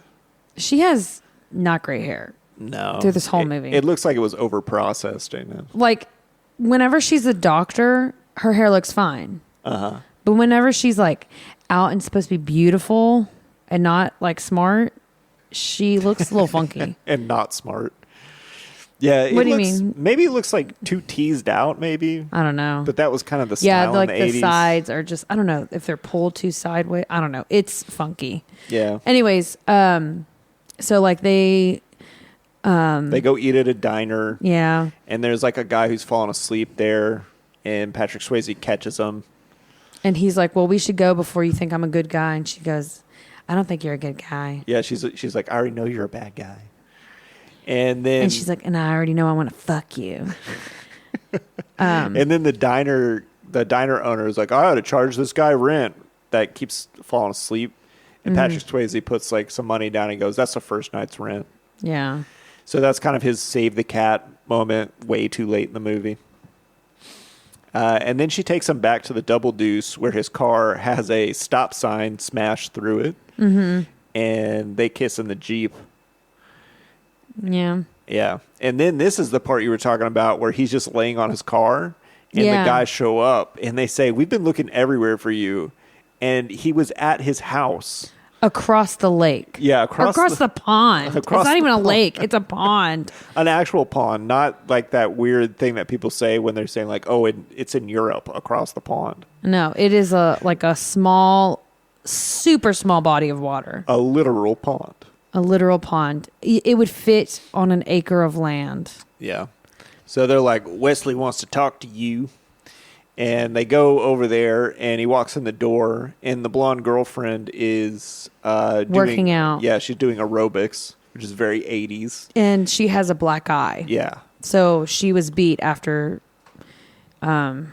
she hit on Dalton. Right. And then he goes in there to see Brad Wesley. Oh, my God. Our dog is making a racket. But He's trying to get into everything. He sees a picture in there, and Ben Gazzara goes, that was my grandfather. And he says, it looks like he was an important man. And he says, he was an asshole. And immediately I thought, I bet you are an asshole. Yeah, so they have a meeting, and he says, like, oh, you're just like me. You came up from the streets or whatever. And it's like, no, he kind of like graduated from NYU. Yeah, which he's is one not of the most like you at all. expensive schools in the United States. Mm-hmm. And then he's like, you got rich off of these people. And he's like, yeah, you're right, I did. And I'm going to get richer. JCPenney is coming here because of me. Yeah. And he offers Dalton, he says, I have a place that I'm going to be bringing up, and I want you to be the guy for it. yeah. And Dalton, he says, I'll pay you whatever you want, or like a large sum of money. He's like, no matter what you want to pay me, I won't do it. Yeah. And he also says stuff like, oh, you get paid to beat people up. You can't tell me you don't like that. And then he's like, I know you killed a man in Memphis and then claimed it was self-defense, but we both know different. And this is what really sets off Swayze. And you could tell, like, this really hit him in an uncomfortable place. And then that's when he says, like, he'll never work for him for any amount of money. So then we go to the Double Deuce, and it is bustling. Yes, it's doing serious business. Doing fantastic. The cars are lined up. You hear people talking like, oh, like there's a line, like they're only letting certain amount of people in. So like they're stopping people because it's too full. Yeah. So it's doing like super duper well. Yeah, and then Keith David shows up for all of 2 seconds. And he was like the only black person in this whole film. So I don't know why he got cut out of it. He was a famous actor at the time. There were a couple times where he was behind the bar. Yeah, there was more than once, but I mean, essentially his part got cut. Yeah. Because he was a famous actor at this time. He wasn't like a leading man or anything, but you wouldn't hire him to be in a movie and then cut him out. So that's another kind of weird thing about this movie is like, if you're going to cut out a famous actor, cut them all the way out so that people don't notice. Yeah. And also, you had one black guy. You could have left him in the movie. Yeah. This movie is like the whitest movie ever, too. So This is when we find out that they're doing really good business wise, but their supply of booze has been cut off. yeah. So we find out that Wesley is like stopping the booze from coming in because they're their liquor supplier. And so he, Frank is his name? Yeah. He has a line that's like, well, we finally have some kind of like really good running business, and we're running out of booze. Yeah. So and then Patrick Swayze picks up the phone and says he'll take care of it. yeah, and so they come in. Then some of the henchmen kind of come in, and they are trying to like rough up the business. No, And after this they go to the loft. So the doc comes to see him again, and they go it's the back next to his scene. loft, and they have that weird dance fucking scene. You remember that part? I said, group gets together to try and get a hold of Wesley. Wesley is going to destroy all of the businesses that work with the Double Deuce. Wait, Aaron, let me Okay. drive this thing. We'll get to all that stuff. So then they go, and then this is where they have weird sex together, like almost fully clothed. Yeah. And they don't use a condom. So Nope. two people who just barely know each other are raw docking. Well, how long has it been? Like, I mean, she was there whenever the business wasn't doing hot. Aaron, this is 1989. And? This is during the AIDS epidemic. Yes. What I'm saying. She works in a hospital. What if she, Yeah, you're right. What I'm saying is they seem to know each other now. Okay. Plenty. All right. Sure. Is what I'm saying. I'm not saying that it's not okay. All right. Aaron, you say it's fine to have unprotected sex. No. But anyway, they have that weird dance fucking scene where they're wearing clothes. This outfit, this is the outfit I'm talking about. Her Okay. outfit for this, it is huge on her. It is swallowing her whole. She's a very small lady. Yeah, she's very petite, I would say. But she's And- kind of tall, but But like she's very thin. Yeah. And so they have this outfit on her that is like just swallowing her whole. And I was like, it is not sexy at all. Yeah, this was the late 80s to early 90s. Like, clothes were real baggy, getting real baggy around that time. I don't know. Cause like, I mean, there's other characters that are wearing things that are much more like. Well, not everybody in the movie, but there was a thing about, like, if you watch movies from, like, the early 90s where guys are wearing suits, they're wearing these They're giant, huge, yeah. like, baggy suits. But that was a thing. I mean, not everything was like that, but... Yeah, she was wearing a lot of clothes on this part. And then it cuts to... And they're fully naked. Yeah, then like she wakes up in bed and she's naked, and we see her bare boobs. I've lost count. Finally. I'm just kidding. I've completely lost count of the bare boobs in this movie because there's a lot. Yeah. And also, Swayze is naked on the side of the barn. Yeah, he's on the roof, right outside the window, or it's like on top of the awning, I guess. Yeah. And he's like got a little like blanket, and so she comes out wrapped up in the blanket. Yeah. And then Ben Gazzara is watching them from his house. Yeah. Yeah. And And he's like, man, I wish I could fuck Swayze. he's like, I used to want to fuck Kelly Lynch, but now I want to fuck Swayze. Now that I've seen him in action. And she says something like, when are you going to go to the next town? And he's like, I don't know. And she's like, you could stay here. And he's like, I don't know. Mm-hmm. Is this when we also find out that she was like married before? Yes. Yeah, they talk about that before the dance fucking. And she also says like she left. But we don't know who she was engaged to or married to. I think we're supposed to, when we find out that she was dating Brad Wesley, I think we were supposed to think that was him. That they were together for a while, and they got married, and maybe she got divorced or something. But it was Brad Wesley? Maybe. I don't know. This is another thing they don't really ever fully... Because I thought it was the henchman guy. Well, I know Brad Wesley has a thing for her. Yeah. But he has... But I don't know. This is another thing in the movie they don't ever really flesh out. Yeah. You know? So we don't know who she was married to or what that whole thing was all about. See, if they would have redone it, they could have cleared those things up and it would have been a really good movie. But Sure. they didn't.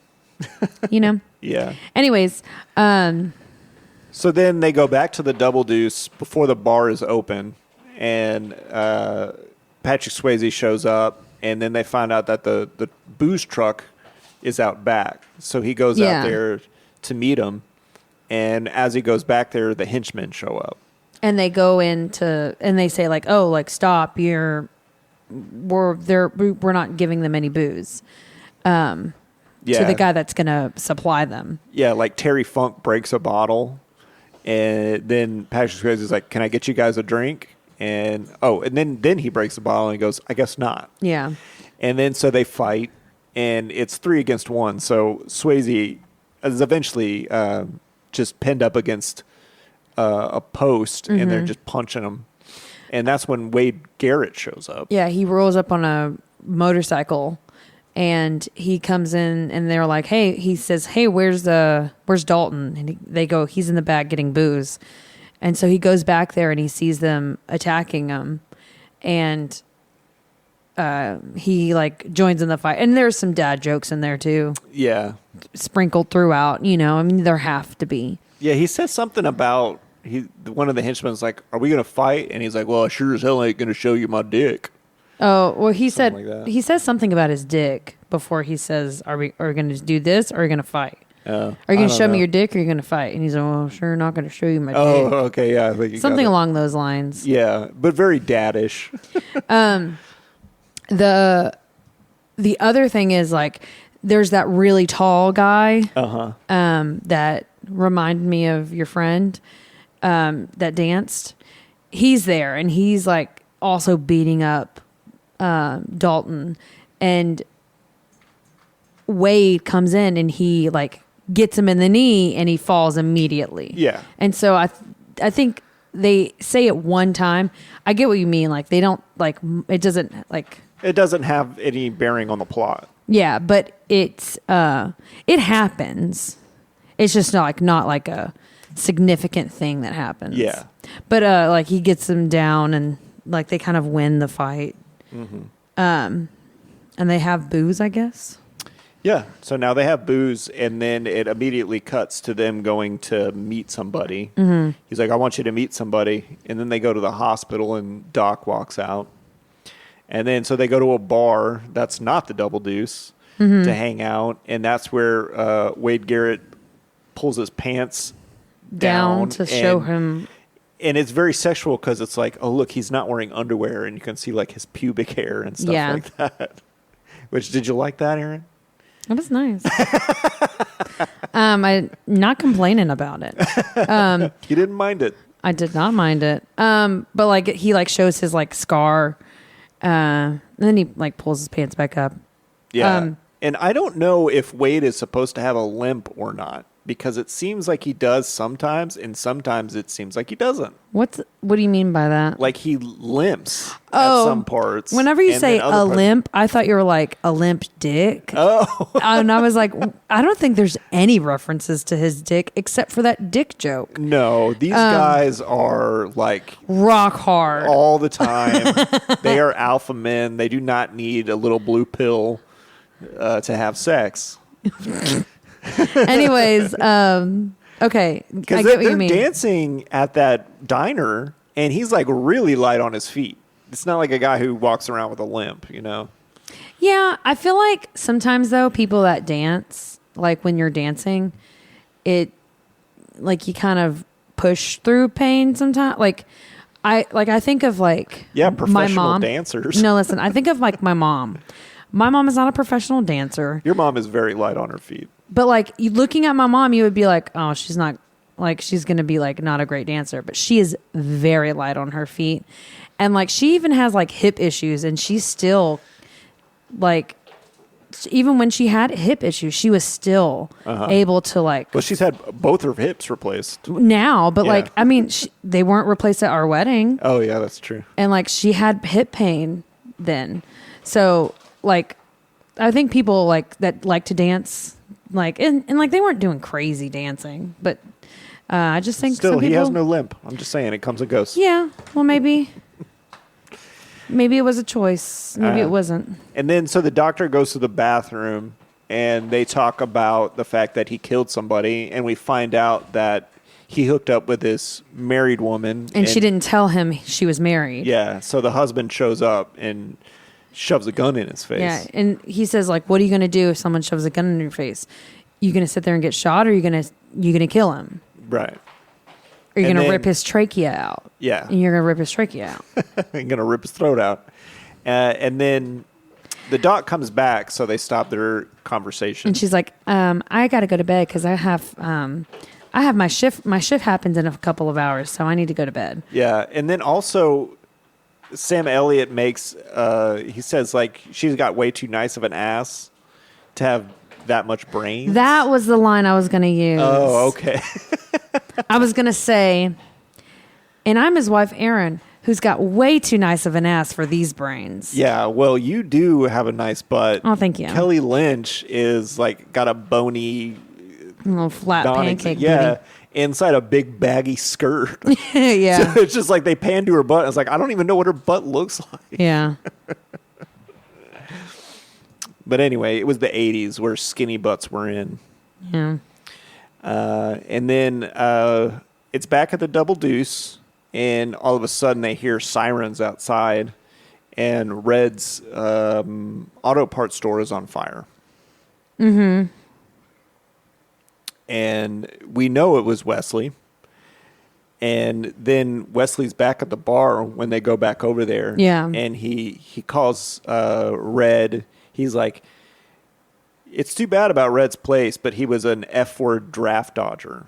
And F-word, I mean the pejorative for gay men. I didn't hear that. You didn't hear that? No. I saw it in the... I think I was taking a note at that time. I saw it in the closed caption. Oh my gosh. Because you really can't hear it when he said it, but he calls him an F-word draft dodger. I was like, whoa. What is it? Oh, draft dodge. Like he dodged the draft. Yeah, during the Vietnam War. Yeah. But he probably wasn't. He probably just didn't go, Yeah. you know. Jealous. Yeah. So then the girlfriend dances, Yeah. and she takes off her clothes, and this is like Fully. boobs. Yeah, like boobs number 10. Yeah. And Are we saying like boob or like pair? no, I'm talking about a pair. Okay. Just wondering. Because I was like, if it is, it's like twice as much. I've completely lost count of how many bare breasts there are in this movie by this point. Anyways, so like the point of this is like Wesley purposefully destroyed Red's place. Yeah. And So he's getting more and more unhinged as people are rebelling against him. and then in the very next scene is where we have the huge monster truck. And it and like he's like they're like revving up the engines and they drive through the car dealership. Yeah. Is But this the same car dealership as the one that Dalton got his car from? No, that was a used car dealership. This was like a Ford dealership. I wish they would have like brought that back. Like Yeah, it could have that been guy- the same guy, so it could have been like, look at this relationship he made also. And it's like, who's this random ass guy? Yeah. You know? That dude never comes back.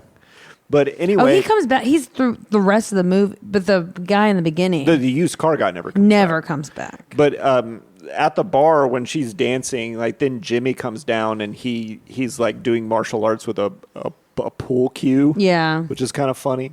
And then a fight breaks out and they have trouble. Like Wade and Patrick Swayze can't just fully handle these guys, right? And then Wesley stops the whole thing by shooting a gun in the air. Yeah. And you're like, this is getting real serious. And you can tell like Swayze's getting a little scared, but not too scared because he's still an alpha dude, alpha male That everyone wants to fuck. that everybody wants to fuck. And then that's when we have the dealership. Yeah. Then the dealership happens. They drive the monster truck through the dealership over cars. And then we're back at the barn. And is this where she's like, you need to leave? Or something like that. Is that what she was saying? Yeah. So Doc confronts Ben Gazzara's character, and he basically says, I'll tear this whole town down to win. So if Dalton leaves town, all this can end. Yeah. Right? Because Dalton is going to challenge him no matter what. So then he goes to, she goes to the loft to ask him to leave. But also Wade Garrett goes there and is like, hey, let's get out of town. Like, it's stupid to stay here. But then they sort of break up, right? He tells him something like, you've taught me just as much as I've taught you. Yeah. And it's very homoerotic. They're like, well, I'll fuck you in another lifetime, but I gotta go. Yeah. So like Wade is about to leave. Like Yeah. he's going to be leaving in the next day or so. And so Doc is upstairs in the loft and it's nighttime.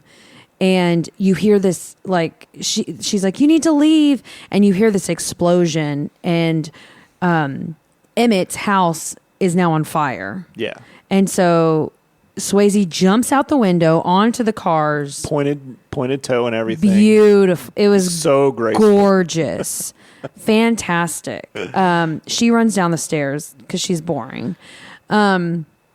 But he runs into the house and he has Emmett over his shoulders and he takes him out. Right before this happens, he's like, I've got to save the town from Wesley. And then she goes, who's going to save the town from you? Because he's being so unhinged. Is he though?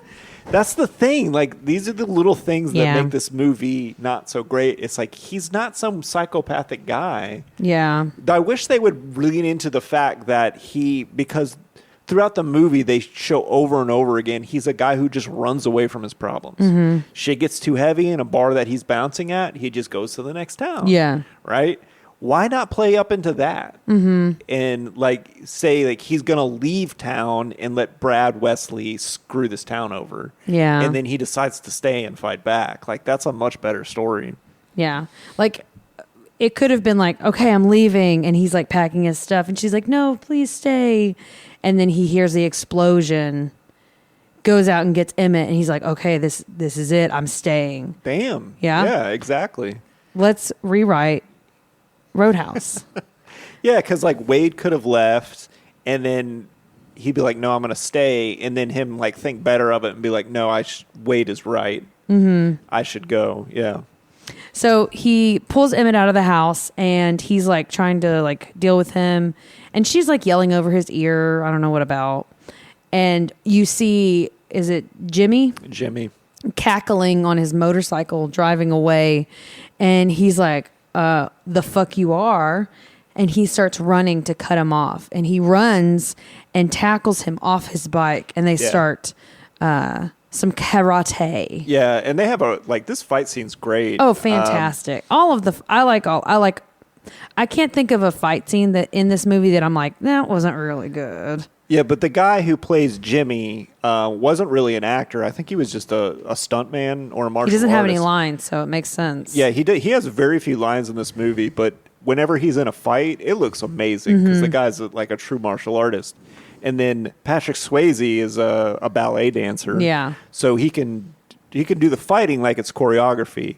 But I love Patrick Swayze because he's so graceful, but he's got a real intensity to him. So you really buy that he could hurt somebody. Yeah. You know? It looks really good. So they're fighting and fighting and fighting. And he says your favorite line. He says, I fuck guys like you in prison.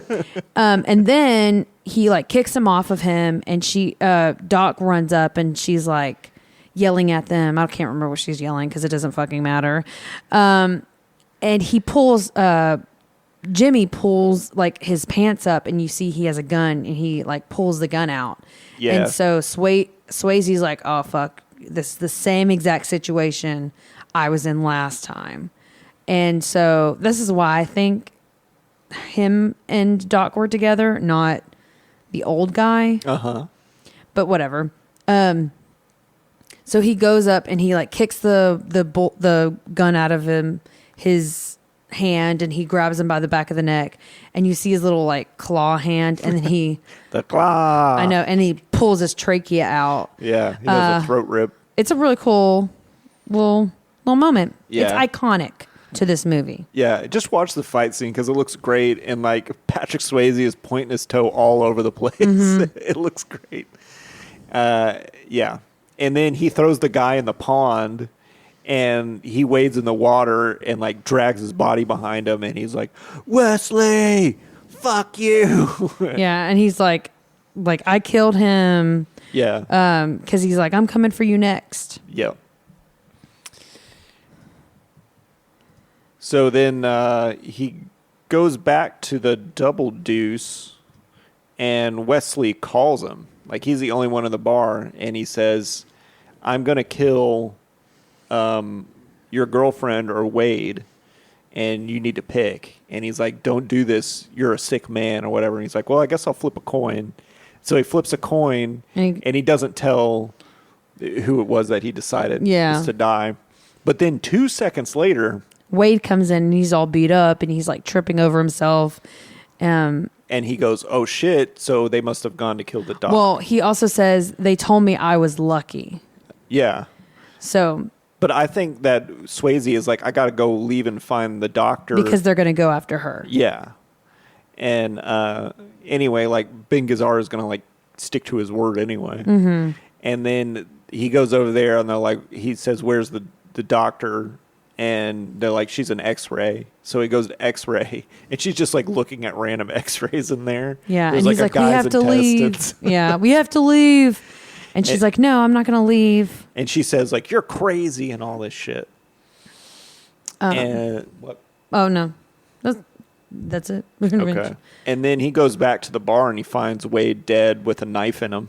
Yeah, he thinks he's drunk on the bar because before he leaves, he says, have a beer and I'll come back for you. Yeah. And so he's on the bar, and he's like, I said have one beer. And then he turns him over, and then there's a knife in him, and it says it was tails, which he never told us which one heads or tails was. So yeah.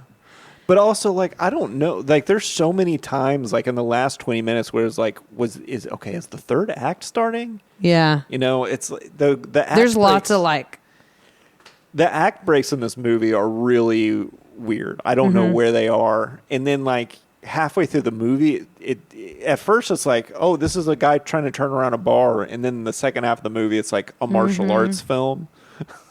It's weird.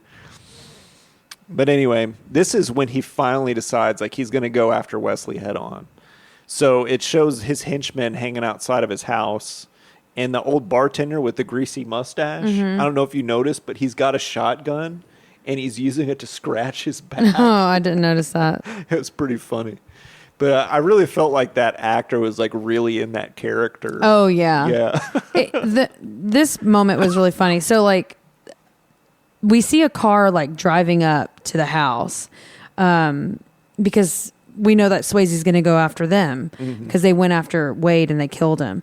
And so, like, we see this car driving up, and it's speeding down, and they're like, oh, we got to shoot at it. And so, like, they start shooting at it. And They all just line up. that guy, the greasy mustache guy, like, the way he's shooting, he's like slamming his, like, he's like slamming his heel in the ground, like, and like humping in the air. And it's very funny to watch.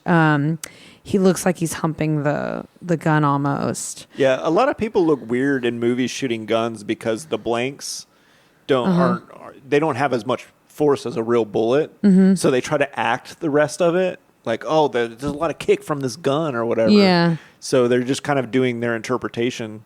And then a lot of them have maybe never actually fired a gun. Yeah. So they don't know what it feels like. Well, the leg pumping is just perfect. And then, like, the bigger guy, Tinker, he's like, oh, he's not going to move. He's not going to turn. He's not going to, he's coming for us. So they like run out of the way.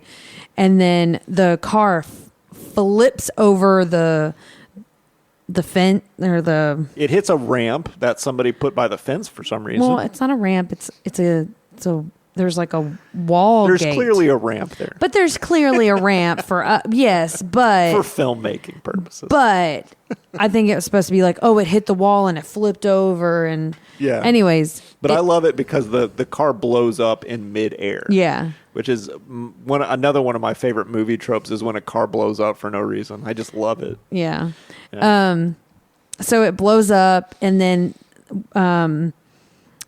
that one guy goes up to the car and he takes the knife out of there was a knife in the gas pedal. So like Swayze wasn't even in the car. So they're like, well, fuck, where's he at? And so they go inside the house because they're like, I guess he's inside already because that was our distraction. Yeah. And so the guy takes the knife and sticks it in his holster because he's the one that killed Wade. Right.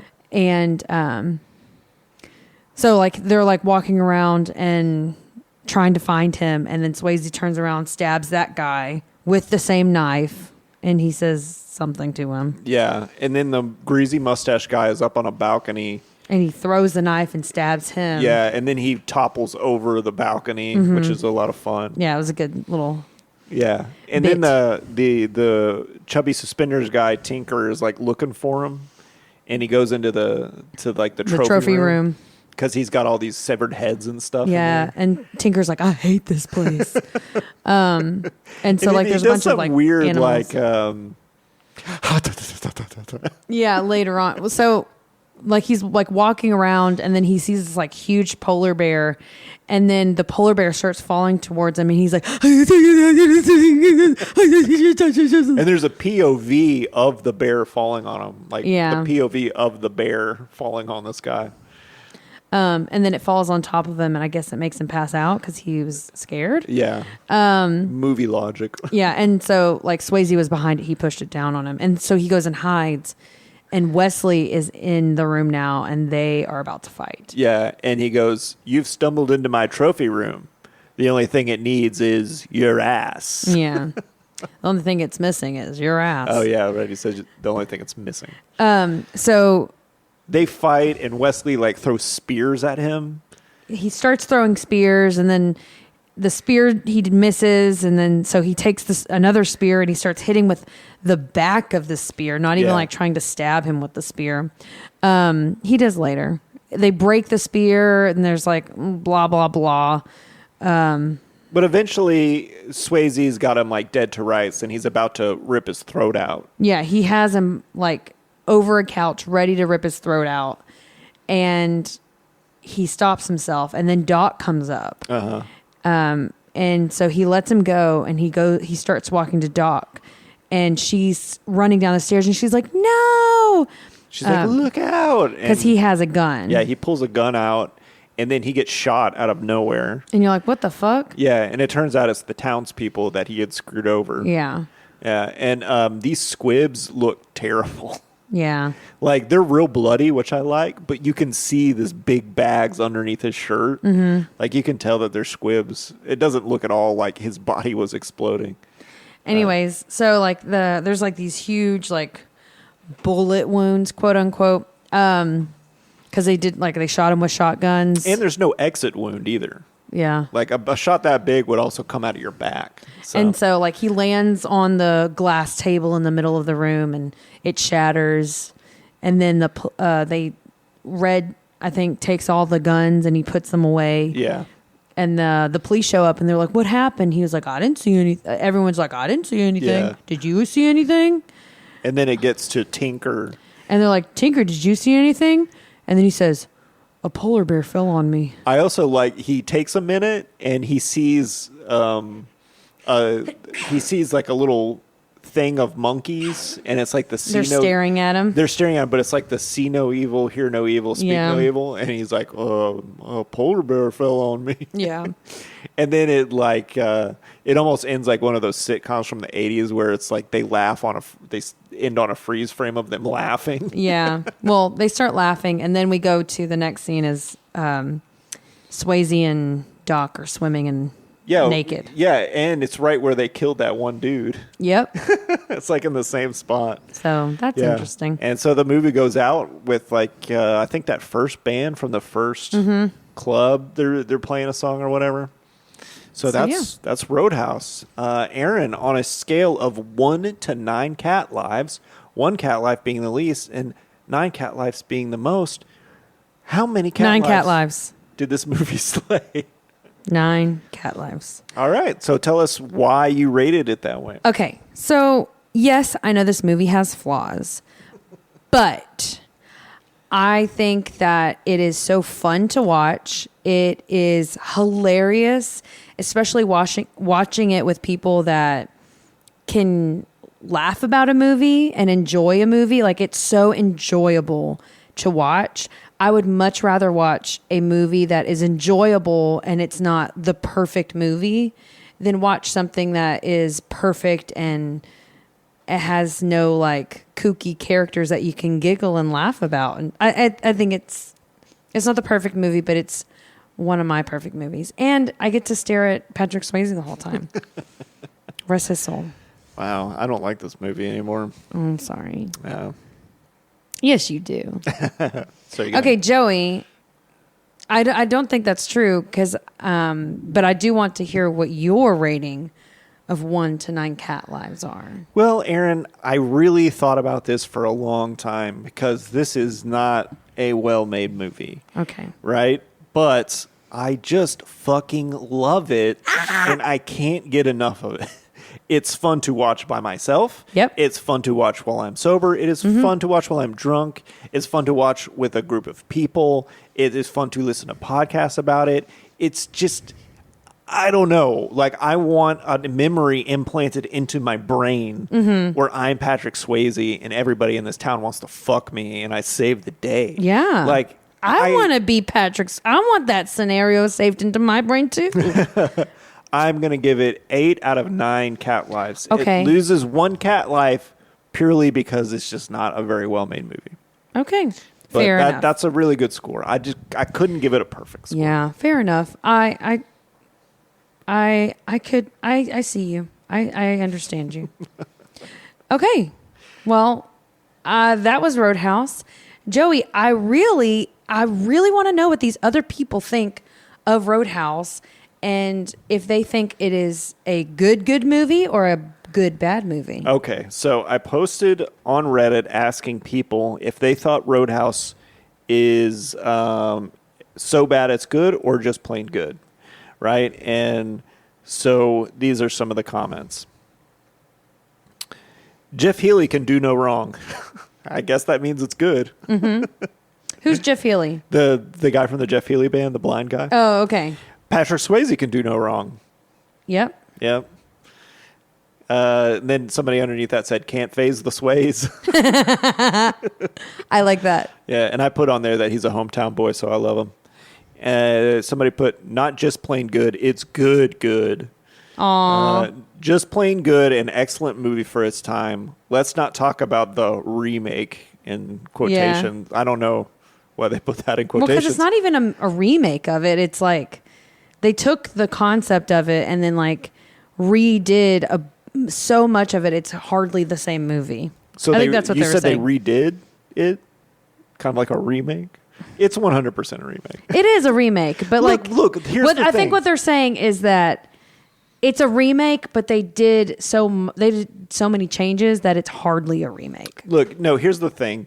Remakes are almost always bad. Yeah. 9 times out of 10, the remake sucks butt compared to the original. Mm-hmm. That's just the way it is, right? Yeah. I don't think anyone could beat Patrick Swayze. No, yeah, that's just the way it is. Like, there's so many remakes that come out that are so bad, like 10 years down the line, people don't even remember them. Yeah. You know, it's just not part of the conversation. So we don't need to get indignant about remakes being bad. Yeah. It's normal. So I don't know why people get so upset about this stuff. Just like, you can still enjoy the original. One guy, a polar bear fell on me. Okay. I'm going to assume that means he thinks it's a good movie. It's insanely entertaining, and Patrick Swayze has more charisma in his pinky finger than 10 men combined. Yeah, exactly. Plain good. Great movie. The new one, comically bad. Mm-hmm. Okay. I thought it was pretty damn good. It's mostly mullet porn. Mullet porn. Maybe that's good. Yeah, that's definitely good. I freaking love this movie and still listen to the soundtrack. The only thing I can think of that's bad is a few cheesy lines. Other than that, I think it should be classified as great. Sam Elliott, come on. I was named after this movie? Really? His name is Roadhouse. Maybe his name is Dalton. I don't know. That's weird. His screen name is Salvador Dalty. Oh, maybe his name is Dalton. God bless the dead. I don't think I can recall a terrible movie he's been in. Aww. Just a very likable dude and solid actor. I still go back to The Outsiders and Ghost. Cool. What is The Outsiders? It was a movie based on that book, The Outsiders. Okay. Well, we'll watch it someday. I haven't seen it. I want to watch that. Okay. Yeah, it's a good movie. I like it. And we have to watch He's not Ghost. in it a whole lot, though. We have to watch God, Ghost. I don't want to watch Ghost. Please. If you want to watch it, we'll Okay. watch it. Best movie, some of the most memorable quotes. Sam Elliott, I ain't going to show you my dick. Sucker punches on the crotch, kicks knee out. Damn, it hurts, don't it? Yep. People just, I think people love quoting it because Yeah. it's so quotable. Plain good, I think. It falls into the category of movies where only the plot is bad and calls the entire movie into question. But literally everything else in the movie is great, and everyone who talks about it is forced to debate if it's bad good or good movie. I feel like it's a different thing from a truly bad good movie. It's bad, but preteen me says it's good, so I watch it. One guy just said amazing. A good, fun 80s movie. In addition to Healy, the movie had the Cruzados in the opening bar band. They were also in Desperado and From Dusk Till Dawn. I won't see the remake. Can't beat Swayze. Yeah. We couldn't even freaking finish it. So, I mean, Yeah, it's, I wasn't into it. yeah. Just plain incredible. If you can't suspend reality enough to believe that a 5'7", 135-pound cat throwing kicks out is enough to win every bar fight, then yeah, solid 80s flick. John Doe literally is the best character in the movie. The sex scene with Kelly Lynch is awful. It is. Neither. It's so good that it's bad. Okay. Isn't that good bad? I don't or bad know. good? Somebody's just trying to be perverse. This guy just put whack Roadhouse. I don't know what that means. I find it neither remarkably bad nor remarkably good, but it's very enjoyable. Mm-hmm.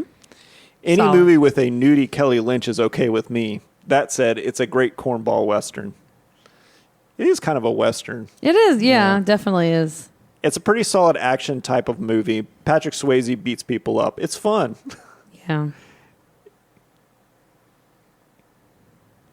Patrick Swayze seems to be one of those actors just all over the place, but no place. I don't know. It's very bad, and I love it.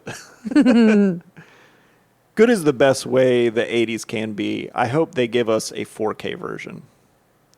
The quintessential good-bad movie. It's plain good, you maniac. What kind of mental question is that? I would defy anyone to walk into a room while this movie is playing and for them not to sit down and pick it up from wherever it is. Everyone knows that there's a good bit coming up, whatever point the movie is at. It's a 1,000% rewatchable. You can watch this movie a million times and catch something new, but also like you can catch the same things and just love them every single time. Yeah, there's parts that you see for the first time, and then there's parts for you just can't wait till it gets to that. I think the reason that you notice things that you don't notice before is because you're so focused on like, I want to see this part. Like every time they do that fight scene where he's about to rip his throat out, like I'm waiting for the "I fuck people like you in prison." That is my favorite line in that scene. I mean, there's not a lot of lines in that scene, but like it's such a good, like, that's one of my favorite in the whole like movie. And that is like, there's other parts in there that like you don't notice because I'm looking for that. I'm waiting for that I might not catch. Yeah. There were things that you said that I was like, oh, I didn't realize that. Yeah, I mean, I always notice something either I've forgotten about or didn't notice before. That's the other thing is like, there's a lot of things that are forgettable. So when you watch it again, you're like, what? I didn't realize it said that. Yeah. All right, here's one. Roadhouse and Point Break are both top-tier kick-ass 80s. Sorry, Point Break came out in 1991. Just plain good? No, just plain awesome. Aw. Yeah, a lot of people commented on this. Yeah. So it says 71 comments. Wow. Yeah. And most of them seem like they loved it. Yeah. And they love it. So I think the general consensus is it's a good movie. Yeah. So if you have not seen Roadhouse, go fucking watch Roadhouse. It's so fun to watch. Yeah, You're we gonna should have put enjoy this at the beginning, but if you have never seen Roadhouse, turn this off and go watch Roadhouse. and then listen to it. You don't even have to listen to us. Just Yes, you watch should. Roadhouse. Or watch Roadhouse and then watch Roadhouse and listen to us at the same time. Ooh. See if there's any syncing up, like our Yeah, cycles. I don't think there is. See if our cycles sync up. All right, so that is the movie Roadhouse. Yeah. We love it. If you want to write into us, you can message us at joeyanderinpod at gmail.com. Joey, Joey, and ANDERIN, pod, POD, at gmail.com. Yeah, you can write us in to talk about anything that has to do with movies or how much you hate us or whatever. So that's going to do it for us. Or how much you love Roadhouse. That's going to do it for our Roadhouse episode. Thank you for listening, and don't forget to slay and neuter your cats. We'll see you next time. Bye. Bye.